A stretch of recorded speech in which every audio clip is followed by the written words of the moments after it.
All right, everybody, break out the 07s. It's time to go live right here on Twitch. Hello, my name is Captain Richard. We're live at twitch.tv/Captain Richard. Really, really early. Well, at least early for me. Anyways, hello. Yeah, thank you for tuning in. Hold on, wait. We got to do something here. J Grind, thank you, buddy. Thank you for putting up with me for 59 months. Pretty soon. 5 years. Well, actually, it's been longer than 5 years. Well, yes, no, yes, no. Yes, it's been a long time, but so thank you, J Grind. One more month to go. Let's see here. Hello, Matt. Welcome, Avalanche, Draganus, Joust, Red Baroque. Hello, Dovkin. Avalanche Master again. You're not supposed to be here yet. Who let you out of my basement? I escaped. I used my own lubricant to take the handcuffs off. Ogre Cavalier, welcome. Hello, Spiral Plus. Yeah, hi. So, yeah, I'm not normally live at this time, but yeah, it's we're going to be watching some Dune stuff today. Again, we are doing some more Dune Awakening, except I'm not playing it. We're watching a stream, an official Funcom stream, as this is going to be an official co-stream. Hello, Captain Denton. Willkommen. Hello. Let's see here. Welcome, Jay. Cap, it's good to see you, sir. Yeah, it's early. It's early for me. I got up a little early today, and I made myself a big breakfast because there's a good chance I'm going to be streaming for a long time today, longer than normal. Hello, SLC. Welcome back. Yeah, so far so good. I just woke up. I woke up, took a shower, and then I made myself biscuits and gravy. Like I literally took the time to make biscuits and some sausage gravy, and I made some eggs to go along the side. And I had a pretty beefy breakfast. Oh, that's a little on the salty side. I've got you got that like, just a little too much salt. It's just the gravy mix that I had. It's just like instant gravy mix. I'm working currently. Yeah, that was me when I used to have Twitch on my computer. Araram, welcome. Bare Metal says, is this a React stream? Not necessarily, Bare Metal. I'm not real big on reaction content. What it is Funcom reached out to ask if I'd be interested in co-streaming the streamy stream. So, let's see if we can pull this up right here. Brr. So yeah, Dune Awakening is an upcoming game where you are going to get to play as a person who has been basically transported to Arrakis for one reason or another. I don't want to spoil the beginning of the game if you've been actively avoiding it. But yeah, they're doing a stream today. Hold on, let me see if I can pull up the Revelant, not relevant, Revelant. Let's see, pull this up. Yeah, it is a live stream that they're going to be talking about mid to end game content. So yeah, let me pull this up right here. So bam. So it's just they're giving people kind of a snapshot, or not a snapshot, I guess a quick preview of stuff that is after the starting area. So they've had a closed beta for months now. Then they had a press and content creator open beta. Then they had a full everyone open beta, but it was all early game content. They said about the first 20 hours of the game. So today they're gonna unveil what they consider to be mid and end game content, late game content. So that's why Bare Metal. It's not that the focus is not for me to react to it. It's simply to share it with all of you, and I'll try to keep my lips sealed for at least some of it. So yeah, it's co-stream. Cap shows Funcom stream and his own stream while sitting on the toilet eating Doritos. Yes, and this stream is brought to you by Funcom, so thank you Funcom for that. Cha-ching. But that's the goal for today. Is we're gonna check this out again. I can't stream the actual game Dune Awakening. We're simply going to be hanging out while we check out their live stream, which should be starting here in about 17 minutes. Du Katze, dann. Well, I think the alerts.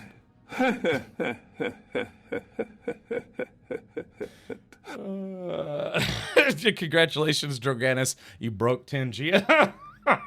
That's not how that's supposed to go. Like I'm debating if I should turn off Tangia during this stream, so it's not like, oh, here's the Dune Awakening, sponsored co-stream, and here's 57 Tangia alerts. Droganis is like, yay, I broke it. Yeah, maybe I should do that, huh? Maybe I should turn Tangia off. I should turn off the sound effects. I know it's like every day people keep spamming all the. I was just about to say, keep spamming all the sound effects. Let me do this. At least for now. Let's see. Response. Dang, how do I do this? Permissions. Dang, there was a way. I'm trying to remember how to do it. There's a way to for me to shut off all the sounds, the sound alerts. Oh crap! I probably should have done that earlier. Just because there's some people out there, and bless their hearts, they like to spam the sounds every day. So let me see. Dang, I know there's a way to shut that off. Hold on. Actually kind of completely forgot about it until just now. Well, sort of. Why not emote only mode? No, because the whole thing is, I want people to be able to chat. Besides, they kind of like to see people chatting in chat. But all right, well, I'll just ask people nicely. Yeah, if someone starts spamming sound effects, to just chill out a little bit on that because it is a sponsored stream. So. All right, well, yeah, we're just waiting for the stream to go live. It should be live here in about 15 minutes. Chat's mission in life is to make Cap regret going live or regret certain additions to the stream. His brain ain't right, but it's fine. Yeah. Okay, so use them all now because I'm probably during the live stream I'm probably gonna shut them off. I used to. Let's see, usage. I'm trying to remember. There was a way for me to shut off all the Richard bots got a whole bunch of sounds, but dang, I don't remember how to do that. Let's see. I don't know. Yeah. All right, like I said, because like I said, there's some people who it's their entire mission in life to use every single sound effect I have every single day. But all right, well, if it gets, oh no, wait, actually, hold on. Wait a minute, I know how to fix this. Yeah, I gotta get my old former IT guy juices up and running. Bam. Okay, there it is. All right, perfect. So I don't have to disable the commands. As a matter of fact, I shortcutted this. RichardBot is now muted audio-wise. So my favorite command doesn't have a sound, sadly. I should do that. We'll have to add that to the sounds list. Am I doing it right, Janet? Yeah, I could easily make that happen. I could make that happen. But if you remind me, preferably between streams, because I'll never remember to do it while I'm live. Yes, best you do shut them off. The temptation is going to be too great. Right, at least with 10G alerts, it's like if you're going to use 10G alerts, it's going to cost you. It's 100 bits per 10G alert, and I get like 80 of those. All right, so, all right, yeah, I muted Richard Buff right now because, like I said, I won't say who. I won't say who. But yeah, there's some people out there that like every day they just spam sound effects as much as they can. All right, need a good goat milking sound clip. Oh yeah, so that command's in reference to a movie, one of the best movies ever made, The Greasy Strangler. We've watched it, I think, twice now for Sunday movie night, and I've regretted it both times. It's a very, very, very disturbing movie. So JHR, if you've never seen it, that's your homework for this weekend to watch The Greasy Strangler. and you can't watch like the first 20 minutes and be like, this is terrible, and then shut it up. No, you have to watch the whole thing because it just progressively gets worse and worse and worse. Oh, bummer, there is no milkers command? There is. Yeah, it's exclamation point milkers, but all it does is it's a quote from the movie The Greasy Strangler, but there's no sound clip added to it. I have over 100 commands on this channel, but only like 20 of them have sound clips associated with them. Because if I added 100 sound clips, I would not be able to stream anymore, because it would just be non-stop spamming of sounds. Yeah, there's one sound command you definitely do not want to show up. I'm surprised nobody's played it already, Glacier, to be honest. Third time's the charm. Yeah, maybe it'll finally grow on me. Like a tumor. Oh, I see. It was a fun movie. It's just not greasy enough. I need my sausages greasy. He's just whenever somebody brings up The Greasy Strangler, which is probably not the kind of movie I should be talking about right now during a sponsored co-stream or before one. It's a movie about a guy who's a serial killer, but he's obsessed with grease. And he when he kills people, he covers himself in grease, and then to clean himself, he walks through a car wash. He's just like, ah! That's whenever somebody says The Greasy Strangler, that's what I always think of, is that car wash scene. Lube it up, yeah, that's right. It's called the Greasy Strangler. Rated PG, so it's safe for kids, sort of. Yeah. The Funcom guys are. I know. Well, let's just pretend that the Funcom guys have no idea what the Greasy Strangler is. Of all movies to bring up on a day like this, especially when it went live at 11:30 a.m., which I normally don't do. Yeah, let's talk about really brutal movies. Hey, Captain Kraken, from one captain to another, I do salute you again. Hello. Speaking of people regretting things, Funcom probably regrets this. Look, well, we'll be all right. We'll be all right. Bear Metal says, sounds like a riveting movie. Yeah, go watch it. And remember, no turning it up. If you start it, you have to finish it, because I have had to watch it like 3 times now. So, but yeah, no, it's fun. If you like really weird, demented movies, the acting in it is bad intentionally. It's just kind of one of those movies where it's By the way, when I said it's for kids, it's absolutely not for kids. It's like Bambi, except not at all. Yeah, it's not safe for kids. It's true, Glacier. It's true. Hey, Tormon, welcome. Thank you for the 22 months. Hey, you're here early. Hey, I am. Yeah, it's got a 5.7 out of 10 on IMDb. Oh, look, it's a 10 out of 10 in Triple D's book, and that's all that matters. Yeah. All right, well, how much time? All right, we got 10 minutes left before the stream should be starting. Like I said, if you want to watch the official stream, it's going to be at twitch.tv/funcom. Oh, yes, either live already. Oh, what do we have here? Oh, hold on. Let's do this. Give me a sec. Let's see if I got the... Oh, that's weird. They were live, now it's no longer live? Hold on, I'm trying... Let's see. Refresh. Oh, there it goes. Okay, gotcha. All right, so yeah, we're just waiting for them to start up here. Actually, hold on, let me turn off my music and see if they have their own music playing. Oh,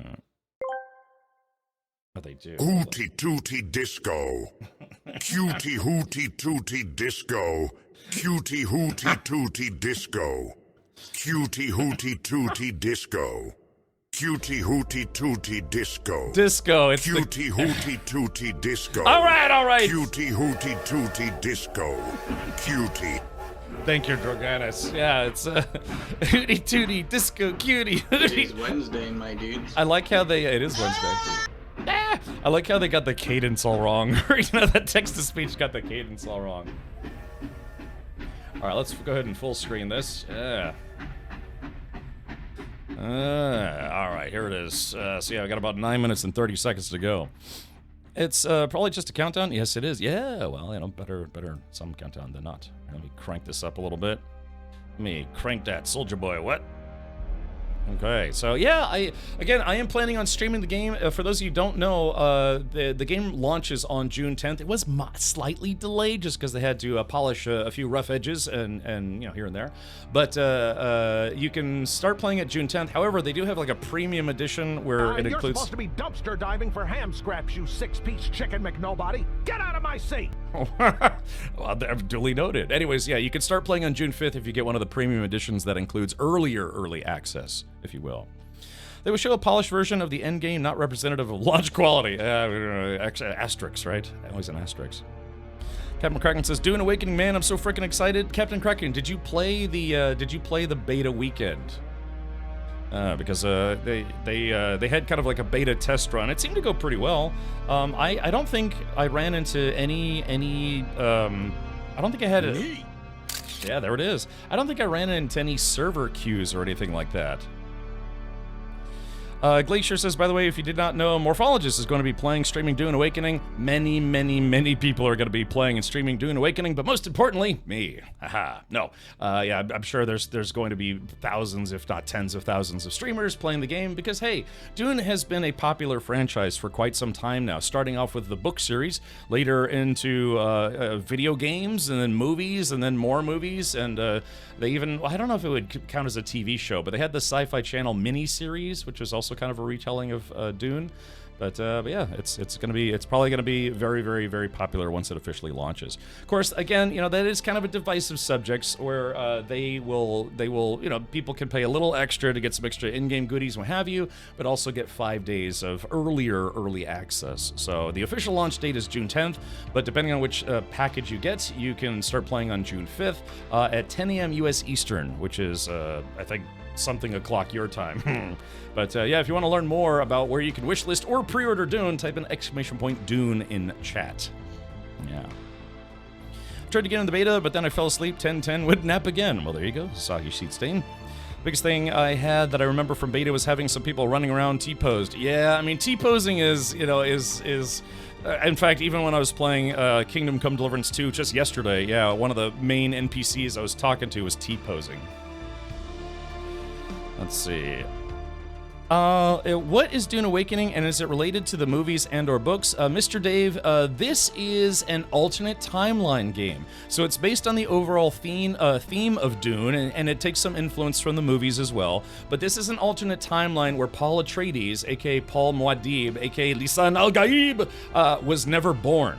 He instead, because he is the end of time, or whatever they call him. There's an intro movie that explains that he thinks about what would have happened if he had never been born. And so this game is technically, you have the main Doom timeline, but this is like an alternate timeline where Paul Atreides had never been born, where House Atreides hadn't fallen and defeated by House Harkonnen. And it's like an alternate timeline type game. So it's still Arrakis. There's still the Spice Melange. There's still Sandworms. There's still the Bene Gesserit.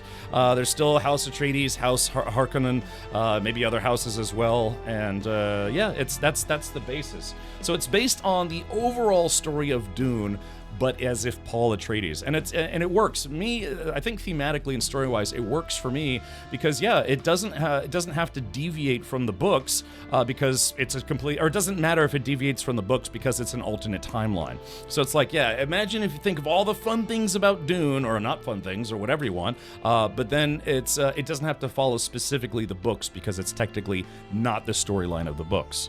So it's not following the stories, it's just set in the same world. Exactly. And I saw some rumors or something or whatever yesterday that late game might actually have us visiting different planets. So I'm not sure if that's true. I'm guessing we'll find out today. It's rare to recognize the importance of the franchise and the historical landscape, but I never got into it. It never really caught me. Well, yeah, I mean that's going to be literally anything, right, Tarmon? Things that are popular may not tickle your fancy, and things that you might like might not be popular. But then again, there's also that phrase: is what is right is not always popular, and what is popular is not always right, and that includes your opinions on things. So yeah, if you're like, I'm just not really interested in playing in a literal giant sandbox, then that's okay. There's something for everyone. Sandbox, is this the new Star Wars Galaxies? Maybe, Mr. Dave. Yeah, maybe. It is an open world game. It's an open world. It's not an MMO. They retracted when they previously called it an MMO. They were like, well, that's not really accurate because it doesn't follow the same kind of structure that most MMOs. It is an online multiplayer game. It is a sandbox game. It is a survival game, and it's got a few facets of other things as well. Its early game is almost virtually all PvE, and then later game is PvP, where you're actually fighting other factions out in the deep desert for, control of spice wells or whatever they call them. Best thing though is that pretty much everyone seems to believe that the game is Dune and not some sort of desert survival game called Dune. Yes. Wait, what? Paul's mother Jessica obeyed her superiors and had a daughter instead of a son. Right. Yeah. So that's that kind of weird culty lady business. Basically from exclusive dev stream that some content creators got to go to. Yeah, that's apparently, possibly, we may actually get to go to other planets. I loved the Dune movie in the 80s, yet hated the novel. Flexible Knot. Of course, they came out with the newer Dune movies. My favorite Dune movie is still the one from the 80s. It's just a bizarre movie. And it kind of follows the overall story, but then they added some stuff that wasn't in the books. But yeah, it's, what was it? His name, Kyle MacLachlan and Sean Young. And Patrick Stewart was in it, if I'm not mistaken. So I think he played Duncan Idaho or Gurney Halleck? I can never remember. Yeah, I'm on early, Danosaurus. Yeah, because we were doing an official co-stream of Dune Beyond the Beta. Yeah, I'm doing well, Scarshak.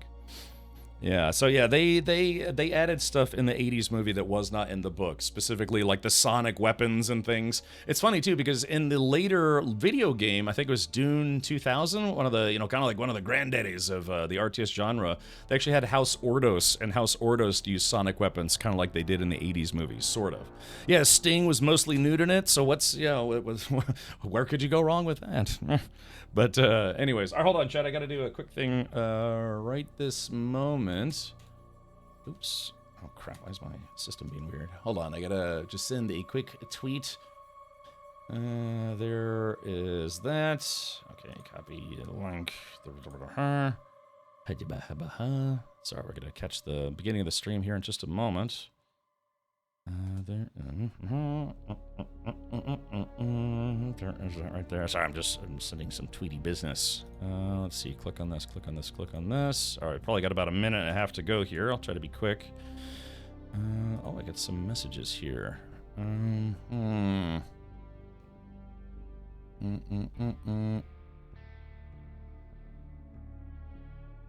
Let's see.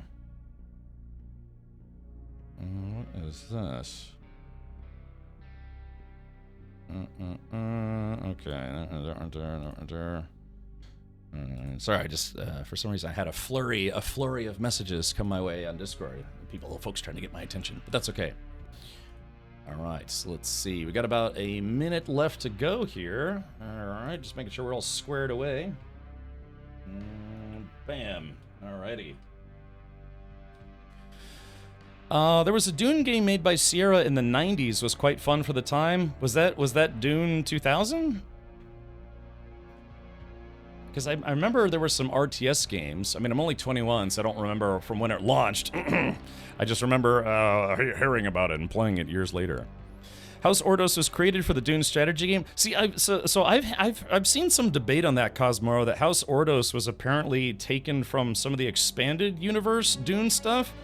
Because, you know, there's more than just one Dune book, right? But, I don't know, because I said the same thing. I thought House Ordos was made up for the video game, but someone said, no, House Ordos is actually a house, because there are a lot of other houses that are mentioned in the Dune franchise. Just House Ordos, I don't think, was mentioned in the original Dune book. So, I don't know, we'd have to look it up, but maybe it was, maybe it wasn't. All right, here we go. 3, 2, 1, and welcome to the official, Dune Awakening Beyond the Beta co-stream. Hello.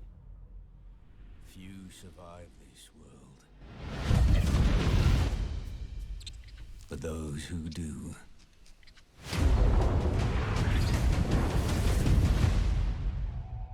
Awaken.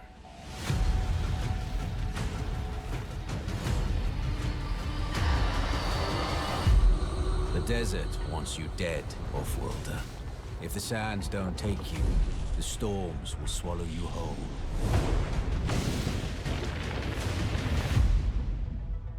But you don't have to walk this path alone. In every danger, there is opportunity. The foundation of something greater. A power waiting to be harnessed. Desert power. Some claim to rule this planet. But Arrakis is yours to explore. To fight for. To conquer.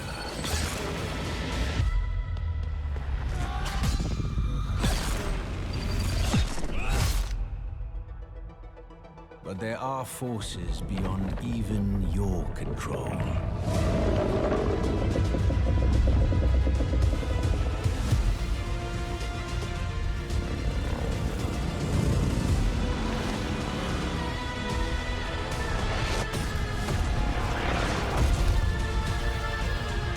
Master Arrakis, and it will open your mind. This is your path to awakening.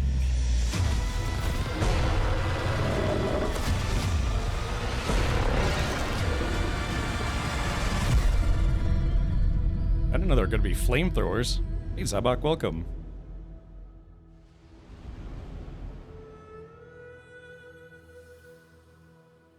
Yeah, type in exclamation point Dune if you want to wishlist or pre-order the game right. Meow. Hello everybody to our, and I can't believe I'm gonna say this, last developer live stream before our head start and the full launch of Dune Awakening. I'm Natasha Rösli. I have the honor to be your host for today. And I think I'm not the only one when I say I'm so excited for you to experience what our teams have been working on for the past years. Good. So some of you have gotten a taste of what the game feels and looks like during the beta weekend. But today we go Rado beyond 7 the Rad beta Bliss, and show Rado you a 7 glimpse Rad of Bliss, mid Rado and 7 Rad endgame of Bliss. Dune Awakening.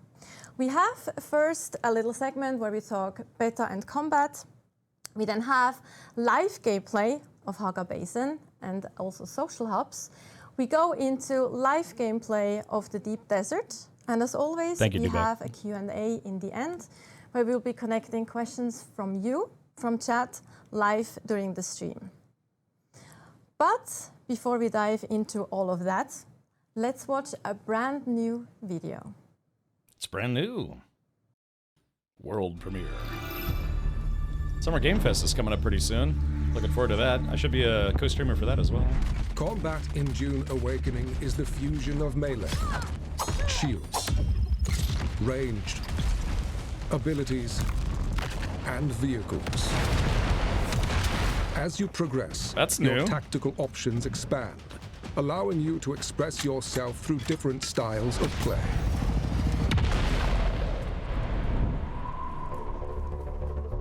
In the beginning, combat is a short, brutal affair.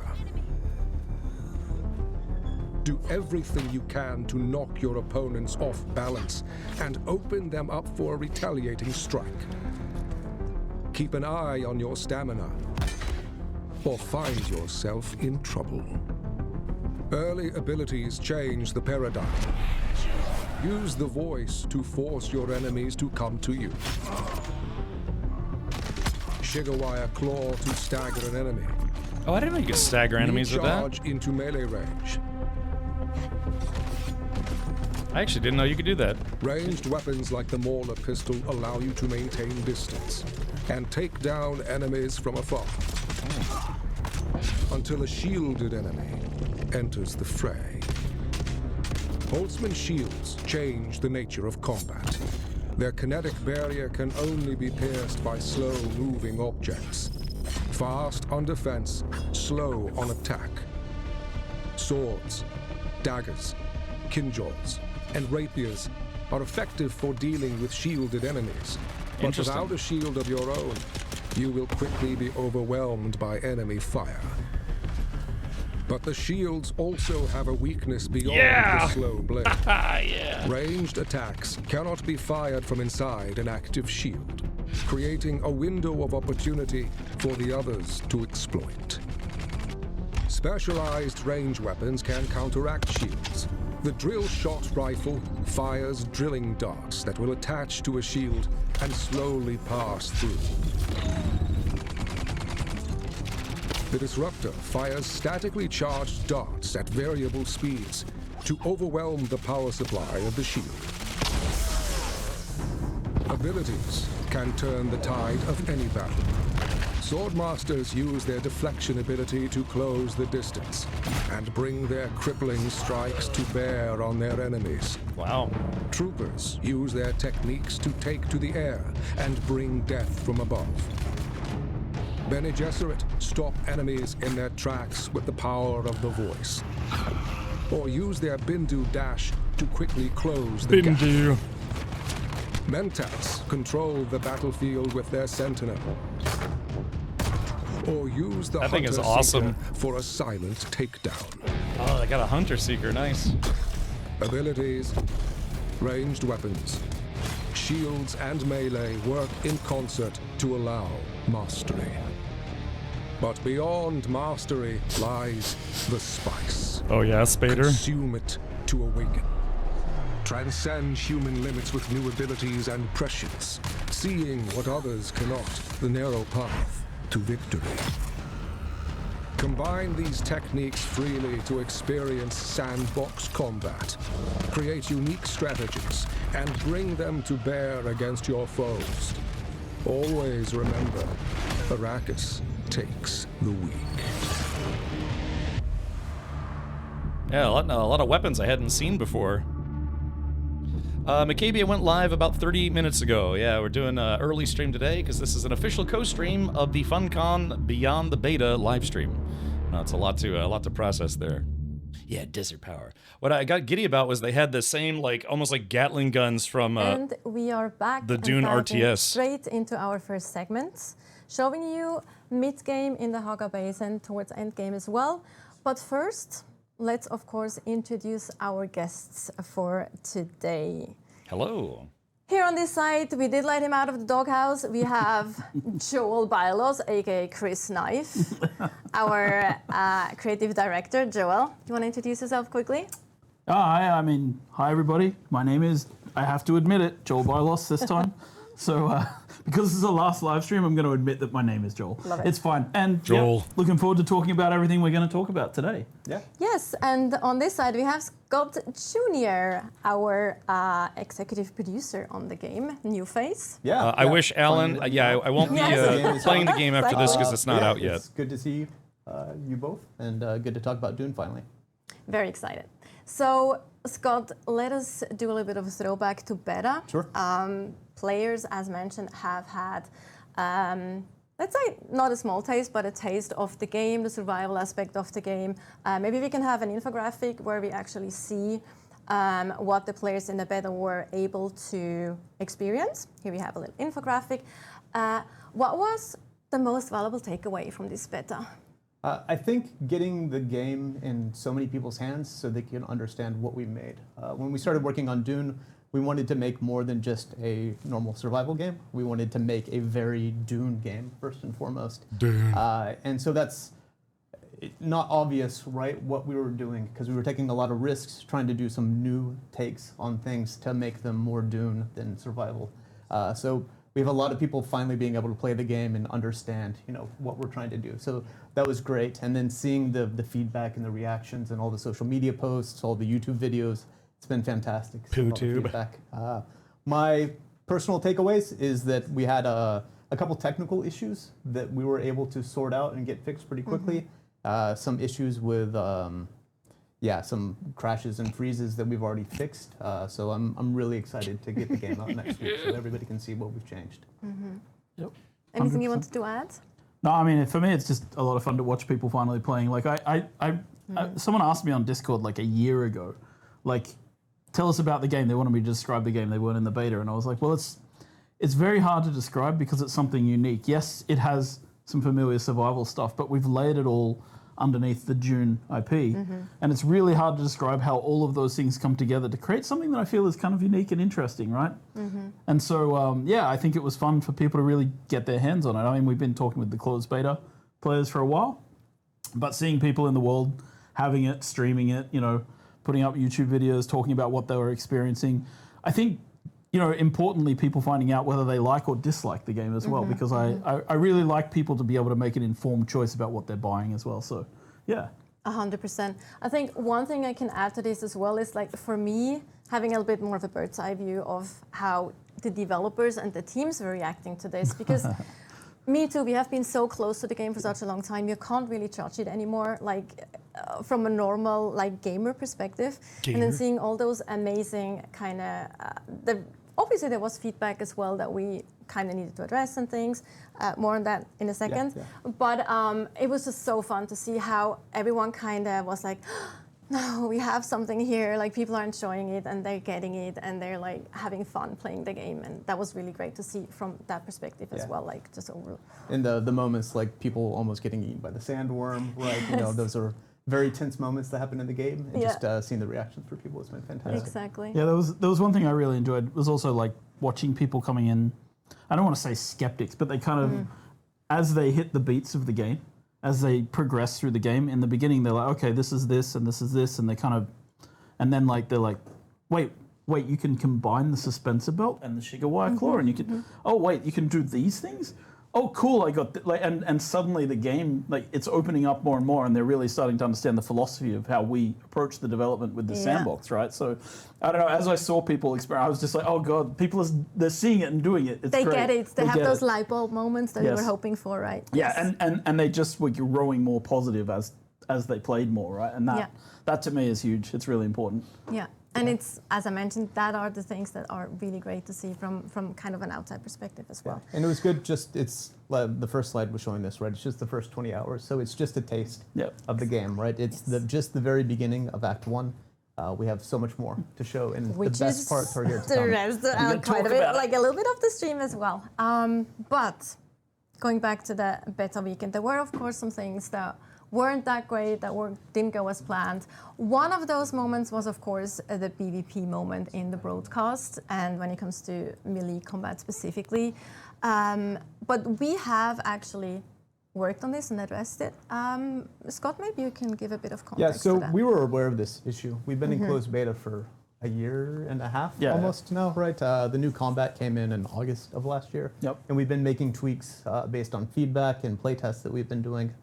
So going into the beta, we knew that there was that issue around stamina and what would happen if it ran out. And we'd already been working on it for over a month to try to fix it.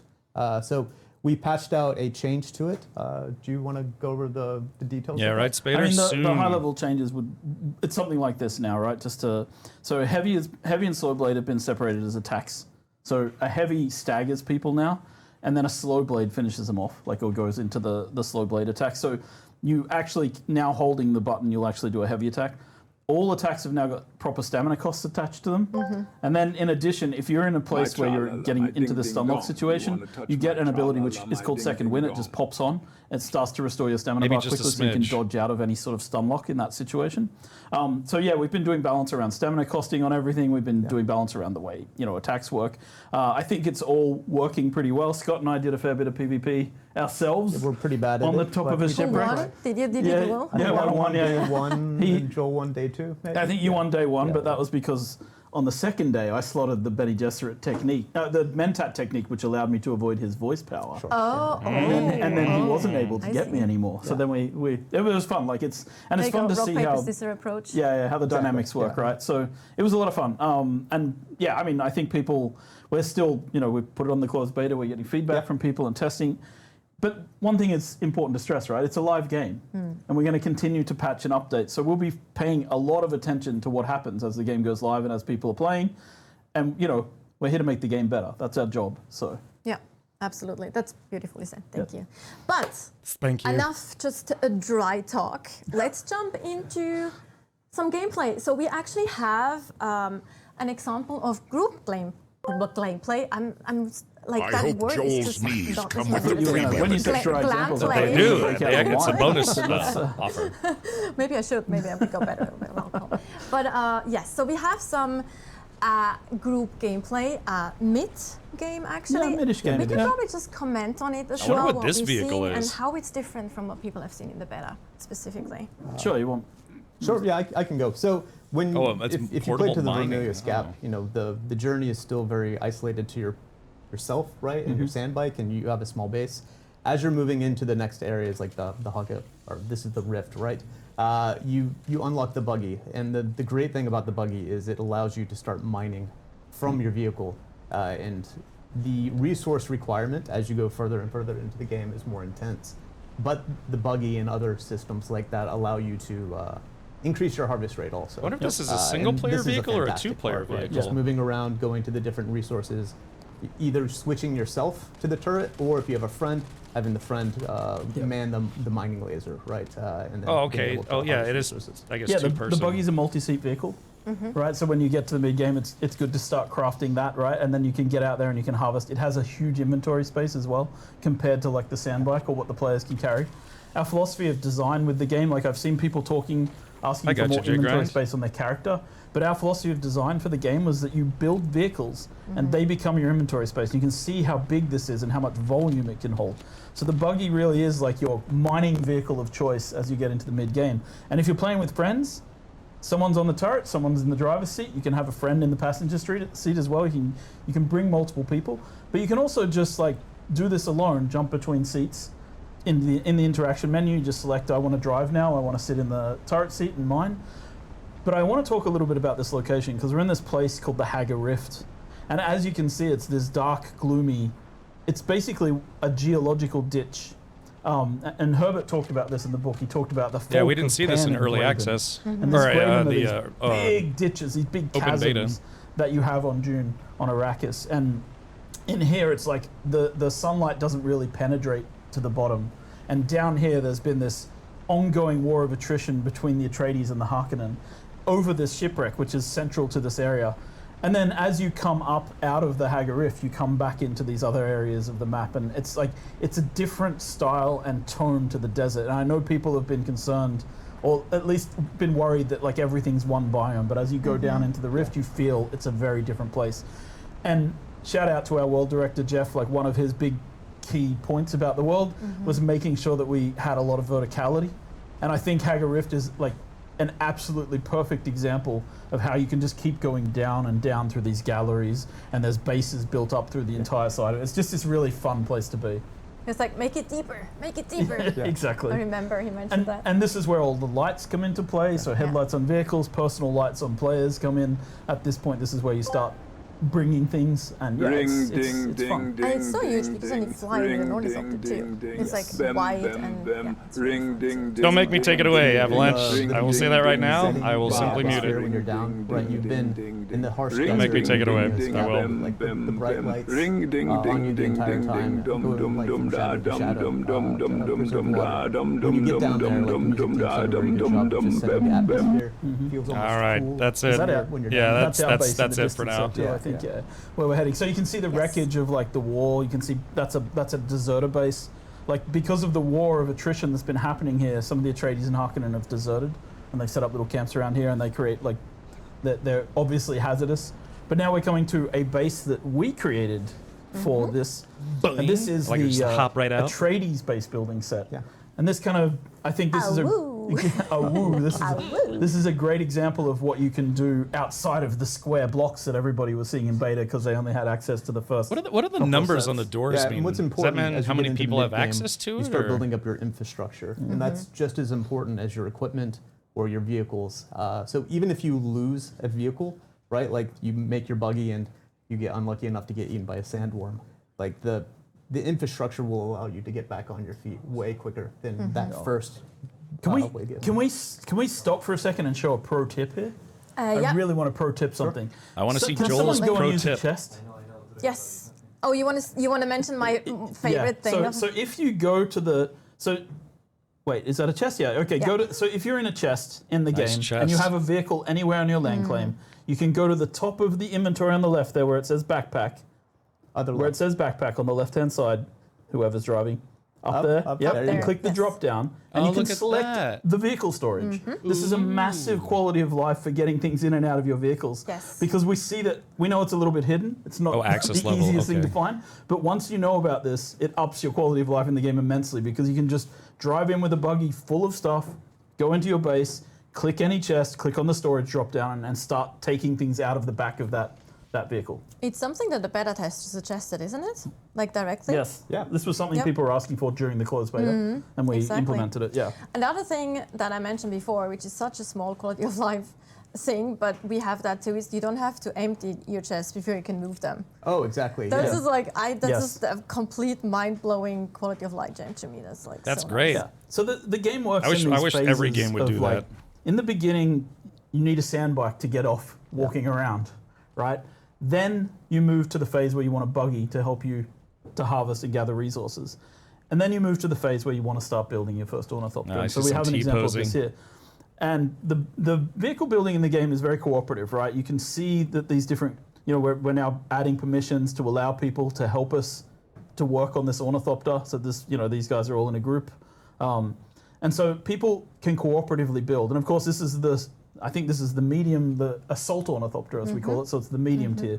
But the largest ornithopter, the transport ornithopter, also requires, a lot of parts and a lot of people. So it's kind of part of the way we designed this was to make sure that we had this collaborative building system in the game, both for buildings and Looks for like it's vehicles. pretty easy to make vehicles. That's Just nice. the building the vehicles. More involved for the actually physically ornithopters. in the world, right? Putting the pieces there, working with your friends to make all the parts of them, and then like mixing and matching the different modules to make the vehicle, fit the role that you want to use the vehicle with for that moment. Yeah, and vehicles come with different module sets, right? So you can put inventories on some. You can, like we talked about the buggy. You can actually have a rocket turret on top of the buggy, which I think you saw in the combat trailer earlier. Yeah. You saw the buggy firing rockets. So you can have different types of things on the different vehicles, and we'll continue to expand that post-launch as well, making the vehicles more and more useful with utility. It's fun, right? And then I guess the other side of this is rocket pods. We can start talking about variants and swatches, which is our customization system. He's actually going to change in a second. We'll actually see that. There we go. Yeah. So this Atreides ornithopter. These guys are aligned with the Atreides.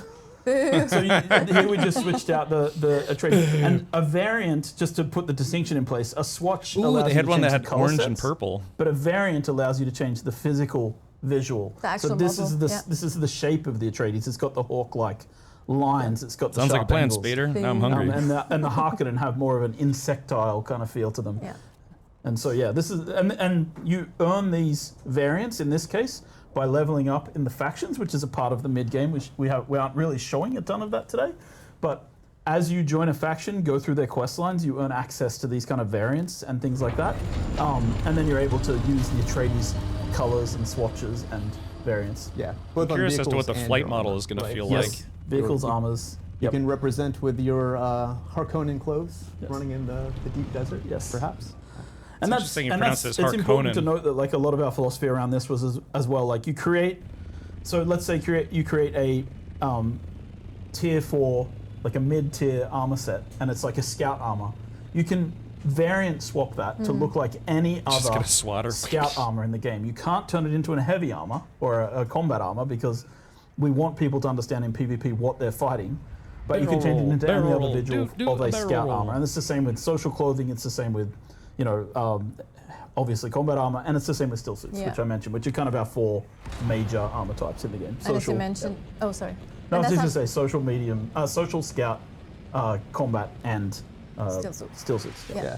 And what they're showing right now is the vulture mode and the ornithopters. So Sorry. ornithopters are great, right? Because you have your helicopter mode where you can move in all directions. You can switch to the vulture mode, and then it's more of like a glider where you're going up and down. There you go. That just answered your question, Spader. It's going to have gliding, like a glide There's mode. usually a airplane mode and a helicopter mode, so to speak. Yeah, right? it's like a hover mode and a glide mode, right? Yeah. And the vulture mode I hope allows this you game to be supports more movable. joysticks. You see that they have a boost module. Actually, this is fun. Like when you get to too high in altitude, you start increasing your fuel consumption, which prevents people from going too high in the game. Also good to know for people who want to stay, close to the ground. And now we're flying through an area of the map known as the Shield Wall, which is on the para-northern side of the Haggard Basin. We can talk about the para-directions at some point. I have, Zybok. I've actually flown this in Microsoft Flight Simulator. Because para-north is really south. But not in the actual game. In relative terms to the map. But this is these are rocky areas, so the sandworm is less of a threat up here, but the enemies are much harder, and the resources you gather up here are much more value, right, to what you're doing. So these are areas where you harvest. And the first time you're coming here, you don't actually have an ornithopter. More than likely, you don't, right? So then you're having to make the choice of do you bring your buggy here, which is really high, really hard to get to, or do you go with your sand bike and try to climb up the wall? So it's ultimately it's about choice, how you go to each of the biomes, and then which vehicles you bring, right? Which enable different mechanics based on the one you want. Yeah, and like this area we're in now is known as the Uldum as well, and the Uldum has a little more plant growth and a little more greenery, and that's because the Uldum is an area where they were doing experiments on some of the land, and we won't talk too much about it, but yeah, we're gonna fly over. I guess this is our second base. This is our second base on the shield wall. Yeah, so this is we got a preview of the base. So growing stuff on Arrakis people have progressed a bit. in the early game. They're probably we divide the game question. into 4 phases: survive, protect, expand, and control. So this would be. Here you're either on the expand or the control part of the game, the sort of last 2 phases, right? So you've got a bigger guild, you're working with a larger group of people potentially. You can still play the game solo at this point. Everything just takes a little longer and is a little harder to do on your own, right? And you can still do it. You can craft these ornithopters. There's no problem. But we encourage people to play together and work together in a multiplayer game. And we're showing off some building sets we've never shown before. Yes. These will be the Twitch drops. These are Twitch drops, yeah. Exactly. So the one this is actually that one's Chome building set, but those round windows and the ceiling pieces, pretty much everything that's more metal than white stone, those are actually going to be Twitch drops that you will get, so they kind of expand on the existing Chome tier set, which I love them. I think they're very cool. Yeah. They're really very cool. Yeah, and you can see what we'd expect a guild base to look like, right? Lots of production going on. It's a little early. It is. It was something that we were really pushy on in the game development, making sure that the fabricators actually show the items being crafted as they craft, so you see them form up inside the fabrication units. And yes, I know this isn't exactly something from Dune lore. This is one of the places where I was like, I have to make a concession to the game. They don't have fabricators. They're not mentioned in the lore, but it's fine because it's cool. Rule of cool. It's alternate timeline. They can do whatever they want. Fabricator, yeah. There's also circuits. Have we ever talked about circuits before? Nope, not actively. You can. Okay. Please feel free. So this is a much bigger factory than you get in early game. It's not like as intense as like Factorio, right? Making blue science or anything like that. But you are able to set up different circuits in your base, so you can have, some containers feeding into some fabricators feeding into others. You'll never have 100% automation like you would get in a factory builder game, but it does enable you as you get to mid-game to start having a fair bit of automation in the game when you're playing, because water and electricity become quite a burden if you don't start upgrading your gear and the infrastructure like we were talking about before. So we introduced passive ways to get water, right, Avalanche? which is a huge help, because water in the mid and to the end game even is really important through all aspects, not just survival but also crafting. For my fellow lore nerds out there, we call the passive water generation wind traps. I was just about to say there are actually some wind traps on this, and we've seen some while we walked by them as well. And yeah, it's just like you also see here how much bigger those refineries are. It's There's so also much a spice bigger. refinery as well, actually. Like Yeah, there was the spice round- refineries the there. round tubes. Yep. Yep. Yeah, and that we just saw a room with some decorations in it as well. Yeah, Like just to you can pimp up your area in a sense, like put out holograms. It was quite funny because here's a fun anecdote from development. The artist made a bunch of the artist made a bunch of pot plants. For people to put in I the want to play bases, right and I was like, guys, now. it's Dune. Yeah, There's Roars. no water to water those So we have a things lot of holograms in your plants now. buildings. Yeah, I was like, they we look can great have. though. Then I keep saying the word holograms. Sorry, everyone. Solido projections. Solido projections. Solido projections of You'd plants. be yelling at yourself. Oh my god, I'd be so mad. I'd be so mad if I wasn't me right now. If you like decorations, you need to explore quite a bit, Yes. right? We don't unlock them all. Yes. Go to trade posts, go to places where there are people. You can unlock tons of the stuff that you're seeing around in the base here. Exactly.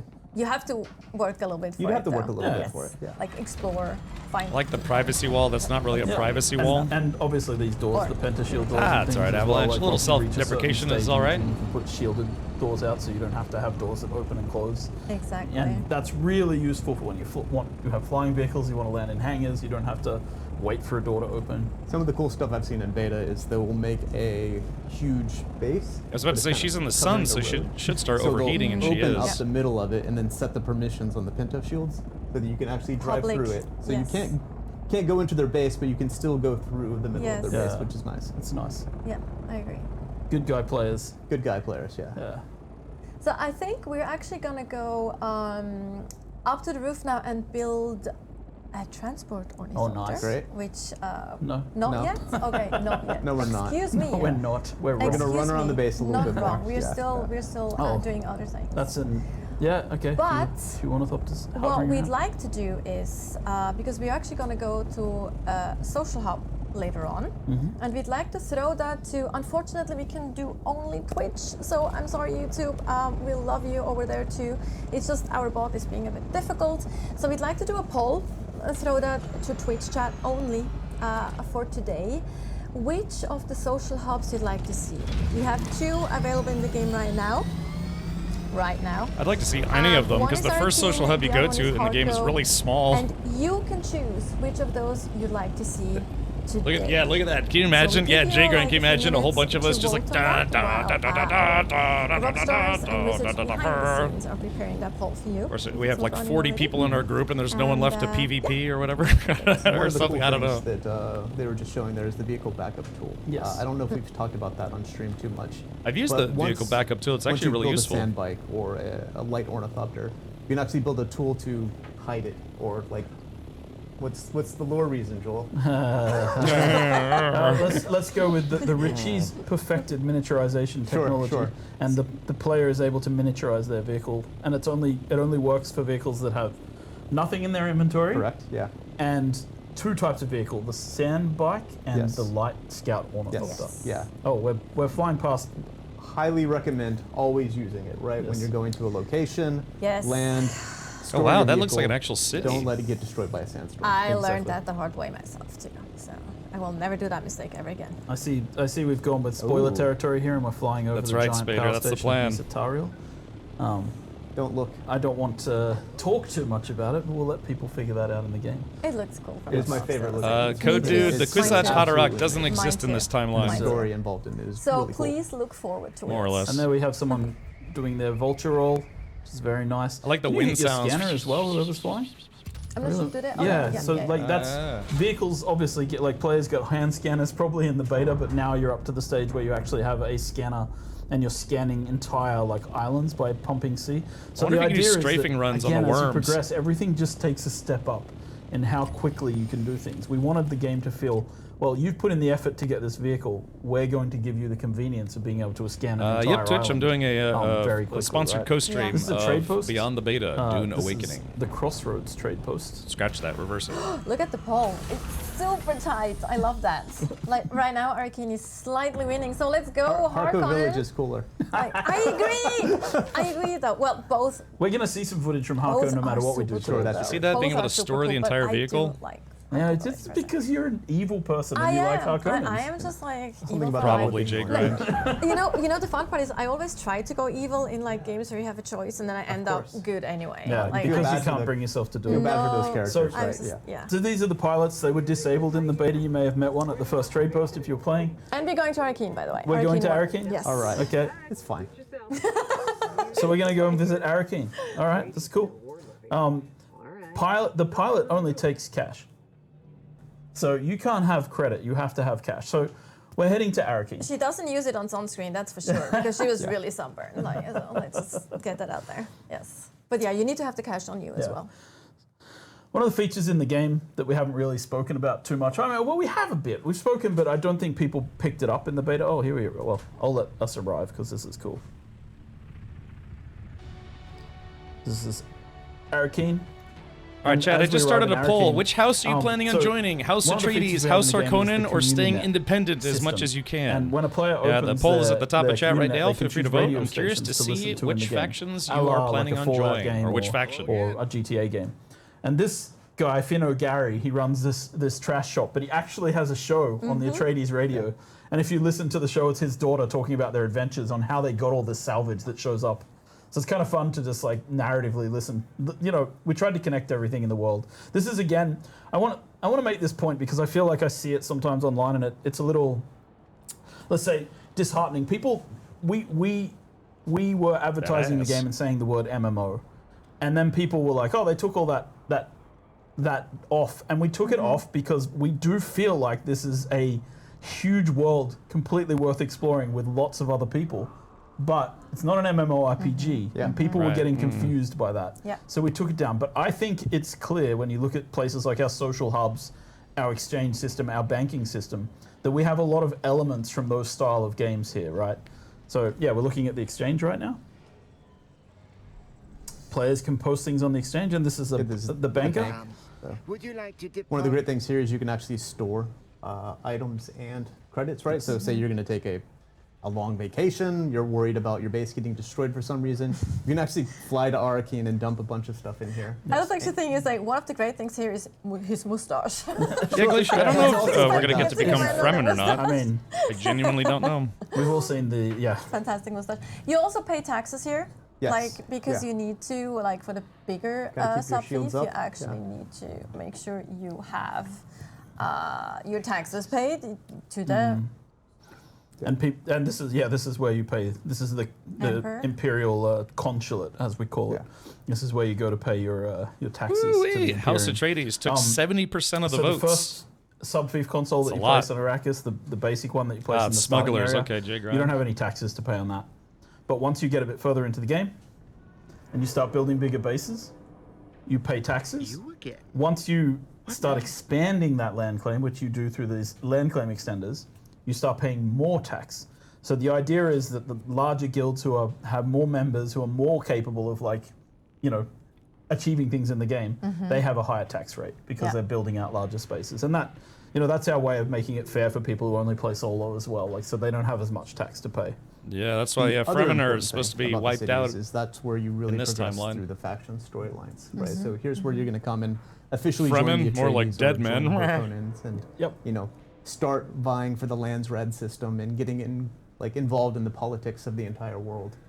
And this is where the advanced trainers are as well. Yeah. For people who want to progress past the basic level of training in their particular chosen classes. Except for Derek. Oh, Derek, the planetologist, he's everywhere. He's just traveling around. He's everywhere. He's a wandering He's- mentor. he's- You can he's, find him anywhere. Yeah, he's here. He's there. He's everywhere. Derek Chenault. Okay, no, enough. Sorry. No, but you have contracts here, of course, as well, and contracts, specific yeah. vendors, so they have a lot of things to sell as well. Yes, and the main story brings you to these locations as well. Yes. So now we actually get a glimpse at the overlap. Yes. Which So, is so you can use the pilots in the trade post to fly to the hubs like we showed, and you use those same pilots to get back. But once you have your own ornithopter, you can just fly to the edge of the Hager Basin map, and you'll get a prompt asking you if you'd like to go to the overland map. And this is the overland Sand map. brothel, And really? this is again one of the things that I think kind of breaks us away from your standard survival game. This is where we have the ability to infinitely expand this game, where we have multiple maps that players can go to. I think this is where you go to reach the deep desert. This is where you go to reach several of the story maps. Right now, we've landed on a fuel deposit. And we're just picking up a bit of fuel, refueling our ornithopter on there. We're able to expand here for a long time, and this is kind of part of what, again, we wanted to do to make this a coherent universe, right, and make Dune feel like something. It's not a that, we're gonna diverged be working on timeline, it's adding an to for a long alternate time. timeline. So post-launch, that means there will it's be new Paul locations Atreides that show literally up here. doesn't We'll exist have in this events timeline, so that that's have why the Fremen were locations wiped here for out. short durations, he right, never for, rallied to them shake to things start up taking and, over or taking the planet eventually back when and we then release beyond. huge So it's not a drops, diverged they'll be timeline. It's accessible literally through an the alternate overlap timeline. map, yeah. Exactly. One other thing that you can find in the overlap map, which also goes into the story, that we really would like to talk a little bit more about, because we haven't as you mentioned, it takes a while to also get the story going, so people during the beta weekend haven't actually seen much of that. Yeah. So via the overlap map, you can also access some of these story dungeons, and we actually do have some footage of one of those dungeons that await you. And Joel and Scott can probably give a little bit of context to what we're seeing. Part of Act 2. So here we're not going to spoil too much of the story, but this is kind of the theme of Act 2, right? You've moved from a survivor doing the trials, now you're getting involved in the politics. Look, the kitten is back. Yeah, so there's a lot more interaction with NPCs, dialogue, there's a lot more cinematics, and a lot of locations outside the Hager Basin that you'll be going to. One of my favorite characters too. Yeah, I love her. Everyone does. In the Cone of Silence. We didn't mention the Cone of Silence, but you're inside the Cone of Silence here, and the game actually dampens all the sound outside of it when you enter. I got you, It's pretty Chris. cool. If you're an Elden Ring fan, then I'm sure you'll be excited for it. I'm not much of an Elden Ring guy. Traumurky for lore people who understand. What is that, by the way? I actually don't know what The that Assassin's is. Handbook describes certain poisons.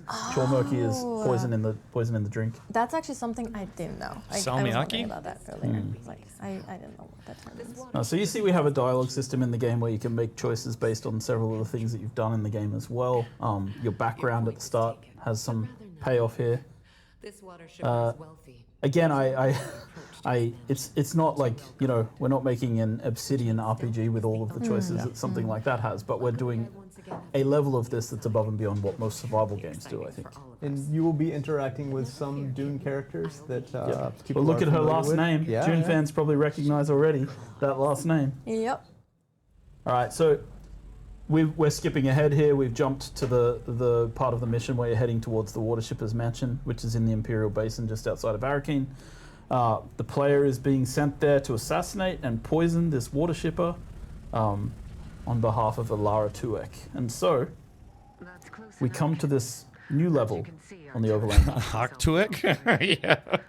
Yeah, so your job is to infiltrate, Yes. right? Yeah, she's talking and explaining. Yeah, exactly, the mission, Code. Dude. but I That's can't just hear it, video so I'm games just- for you. There's going to be all sorts of players of one of the things we variations wanna do of is make Paul sure all Atreides, the Paul abilities Nadib, still work Lisan in Al this. Like, it's Gaib. still very sandboxy. Yeah. There will always be multiple approaches. You know, if you have a Shigawire Claw, you can use that to Kwisatz grapple and Haderach hook over some 69, areas. you know, if not, all that stuff. then you're gonna have to be a little bit more stealthy and avoid the searchlights. Yeah, exactly. It's one of those things where our philosophy is like we give people these Jerry tools, but it's a sandbox, Atreides, play the way you right. want to play. Like here, it's we have to find a guy called Yargan, who's her contact. He's supposed to be waiting for you by one of the storage sheds. And so like it's like we're quite nice to people. You might get spotted, but you can escape the lights quickly. Yeah. Oh yeah. That's the one we found here. You can read the dialogue here. It's fun. One of those ones. And again, depending on your background, you actually get different choices too. Yeah. Sephiroth Atreides, yeah. Character creation. Amaranth Atreides. Yeah. She kind of strikes me as more of a Harkonnen to me. This guy's, he's a grumpy guy. So one thing I'm noticing here is that this specific quest doesn't seem to be a multiplayer quest. Especially Can when you it imagine talks trying to about get place. 15 people to be You'll stealthy appreciate in this the mission? Shai Hulud, LaBouffe, It's yeah. like, so which background? Which background do you have to get that I want the option? player name to be Guy Hulud. That one's for everyone for free. It's for everyone. That's for free. Okay, there you go. I love Guy that having Hulud. too. Oh, that's fun. But there's so many little Easter eggs and fun things that you also wrote, like especially also for like weapon descriptions. I don't know, Chris. I might have to today. Like, everything's connected. Like for those of you who do like lore and who know Dune lore as well, you will find a lot of connections. But also for the ones who don't, it's super fun to just. He's also explaining the different ways that you can approach this quest right now. So he's sort of explaining to you, oh, there's like 2 paths that you can take. Like you don't have to go this way, you don't have to go that way. Here's how you can get in. There's how you can get in, right? So as a player, you can approach this again in kind of that sandbox approach. It's like, again, I don't want to oversell it. It's not an immersive sim where you have like the Dishonored level of, but you can definitely find alternate paths into the mansion to achieve. A player your after mission. my own heart. And Stealth. I think that like What's a shout that? out to the story content team with Bernard and the boys, as I call them. They've done a great job with these, setting them up. And here's what Scott was talking about, where you know, oh, like I've set the game up in this way. I'm a Benny Gesserit. I'm just going to stun this guy, and then I'll be able to walk past him, and he won't even notice me. He won't call up. He won't call the guards because he doesn't see me, right? And so you can use your abilities, your skills that you've picked up in the game to just pass through these areas. Yeah, see, this stuff like this, I don't it's think kinda lends fun, itself right? very And well to we just wanted to say show that group we have gameplay. Maybe more like than a just, couple people. You know, the basic survival game. There's way more going on here. Anakin Sandwalker, yeah, Louis Especially, Key. like I think it takes about if you let's Yeah, we're gonna see ignore all those names. everything else because there's a lot of choices for you how you want to approach Dune Awakening and what there's to do. But let's assume you're only going for the main story and like those cinematics and things. So it takes you. I did talk to Niels about it as well. It takes about 30 hours until the story really gets going. Damn, 30 hours, huh? Playing by yourself, just experiencing all the survival elements and going at it alone. Yeah, Oh wow! 30 hours So to get to part 2. Yeah, it's, wow, I so mean, that's from their mouths to your ears. They expect you to have about 30 hours of gameplay just playing solo if you want. Somewhat light, just to give people that like learn the world, acclimatize yourself, like follow up on the Fremen. I'm sure you can still play as like a small group, but yeah, as far as a large group is concerned, yeah, it just doesn't seem. Even playing the beginning doesn't seem like it'd be set up for large groups. What's going on? Why are you the one being asked to do this? What's happening, right? Darude Ultimately, Sandstorm. it is a survival game first, right? So the What's player your needs name? to learn how to Darude survive in Arrakis, right? And it's a very harsh environment. There's a lot of mechanics to figure out, and then you have to make your way through there and Making my figure way out how to get downtown. outside of Hagabasin Going life before you fast. can experience Worms more are of the passing politics and intrigue me that are by. going on. Exactly. And I really love that we have, I mean, the beginning of the game is kind of story driven, right? You get context to what, where you, well, a little bit of context what's actually happening. He put that in his prison have, wallet. A person that Damn, talks I want to you that and armor. helps you at the beginning. And then as you mentioned, it goes more into learning the actual mechanics and the tutorialization of the game. And we give you time to get a bit acquainted with everything, or not everything, but a lot of the things, like the basic mechanics, and then we like approach you again with the story a bit later on. And I really love that too.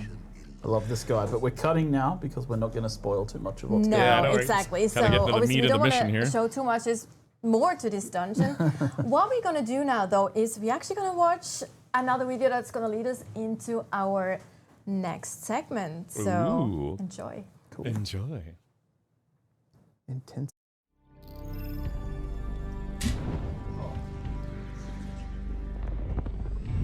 Power. Given the right lever, you can move a planet. In Dune Awakening, your path to power leads you through the great houses. But only accomplished guilds may earn their place among the Atreides or Harkonnen. Swear your allegiance and contribute to their rise in desert power. The pledge is only the beginning. You have come far, and now it's time to take control of the Landsraad. The Landsraad is the council of great houses that make decisions that impact all the players on all the servers in your world. Your goal, and that of your guild, is to secure their votes so that your faction, the Harkonnen or Atreides, can take control. To secure their votes and sway them to your side, you must complete specific house requirements on the Landsraad board. Alone or together with your guild, your efforts can move the needle. Oh yeah, there are a Be the bunch of first different to houses. fulfill a house requirement to not only secure their vote, but also reap their many rewards. There's House Whack You. Whether you enjoy PvE or PvP, there are many paths to victory. If you prefer the relative safety of the shield wall, there are many activities that will not put you into direct conflict with other players, while still contributing to your faction's rise to power. House Torvald wants you to eliminate sandflies. Rush in, or pick off the deserters one by one with your sniper rifle. House Rashis wants a delivery of ground cars. Join up with friends and build strongholds for large-scale production and deliver them safely to the House representative by ground or air. Neat. Large-scale production is costly and will require a lot of resources. To be able to craft certain high-tier items, you will also need the most sought-after resource of all: spice. You can buy spice from spice merchants or on the player-run exchange. And it can even be found in smaller pockets behind the shield wall. But to collect industrial quantities, you must venture into the unknown. The deep desert beckons. Here, violent Coriolis storms sweep across the vast expanse of sand, resetting the map every week, revealing new resources to mine and points of interests to explore. This ever-changing environment offers endless exploration, but also endless conflict. Each house in the Landsraad desires a specific control point in the deep desert. Seize it and hold it over time to gain their vote. Fortify it and be ready for a fight. Other players will soon come to take it from you. Come.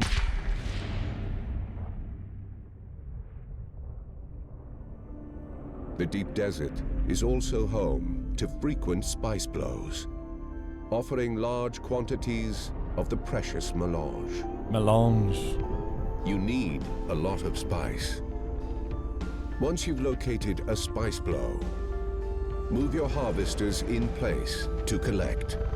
Just be ready to defend it with your life.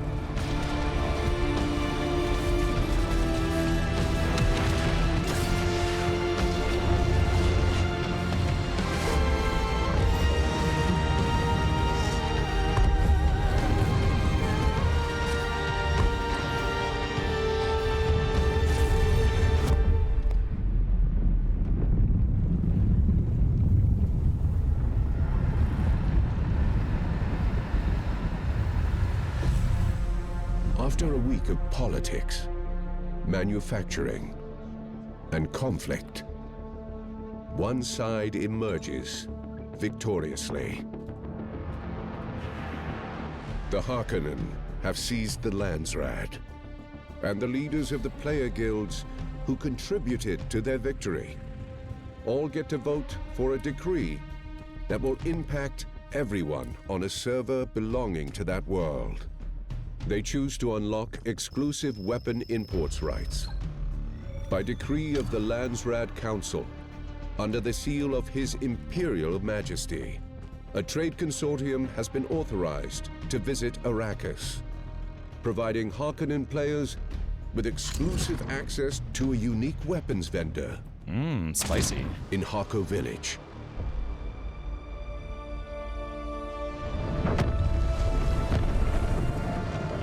As the Harkonnen Landsraad term begins, the race for control in the next term.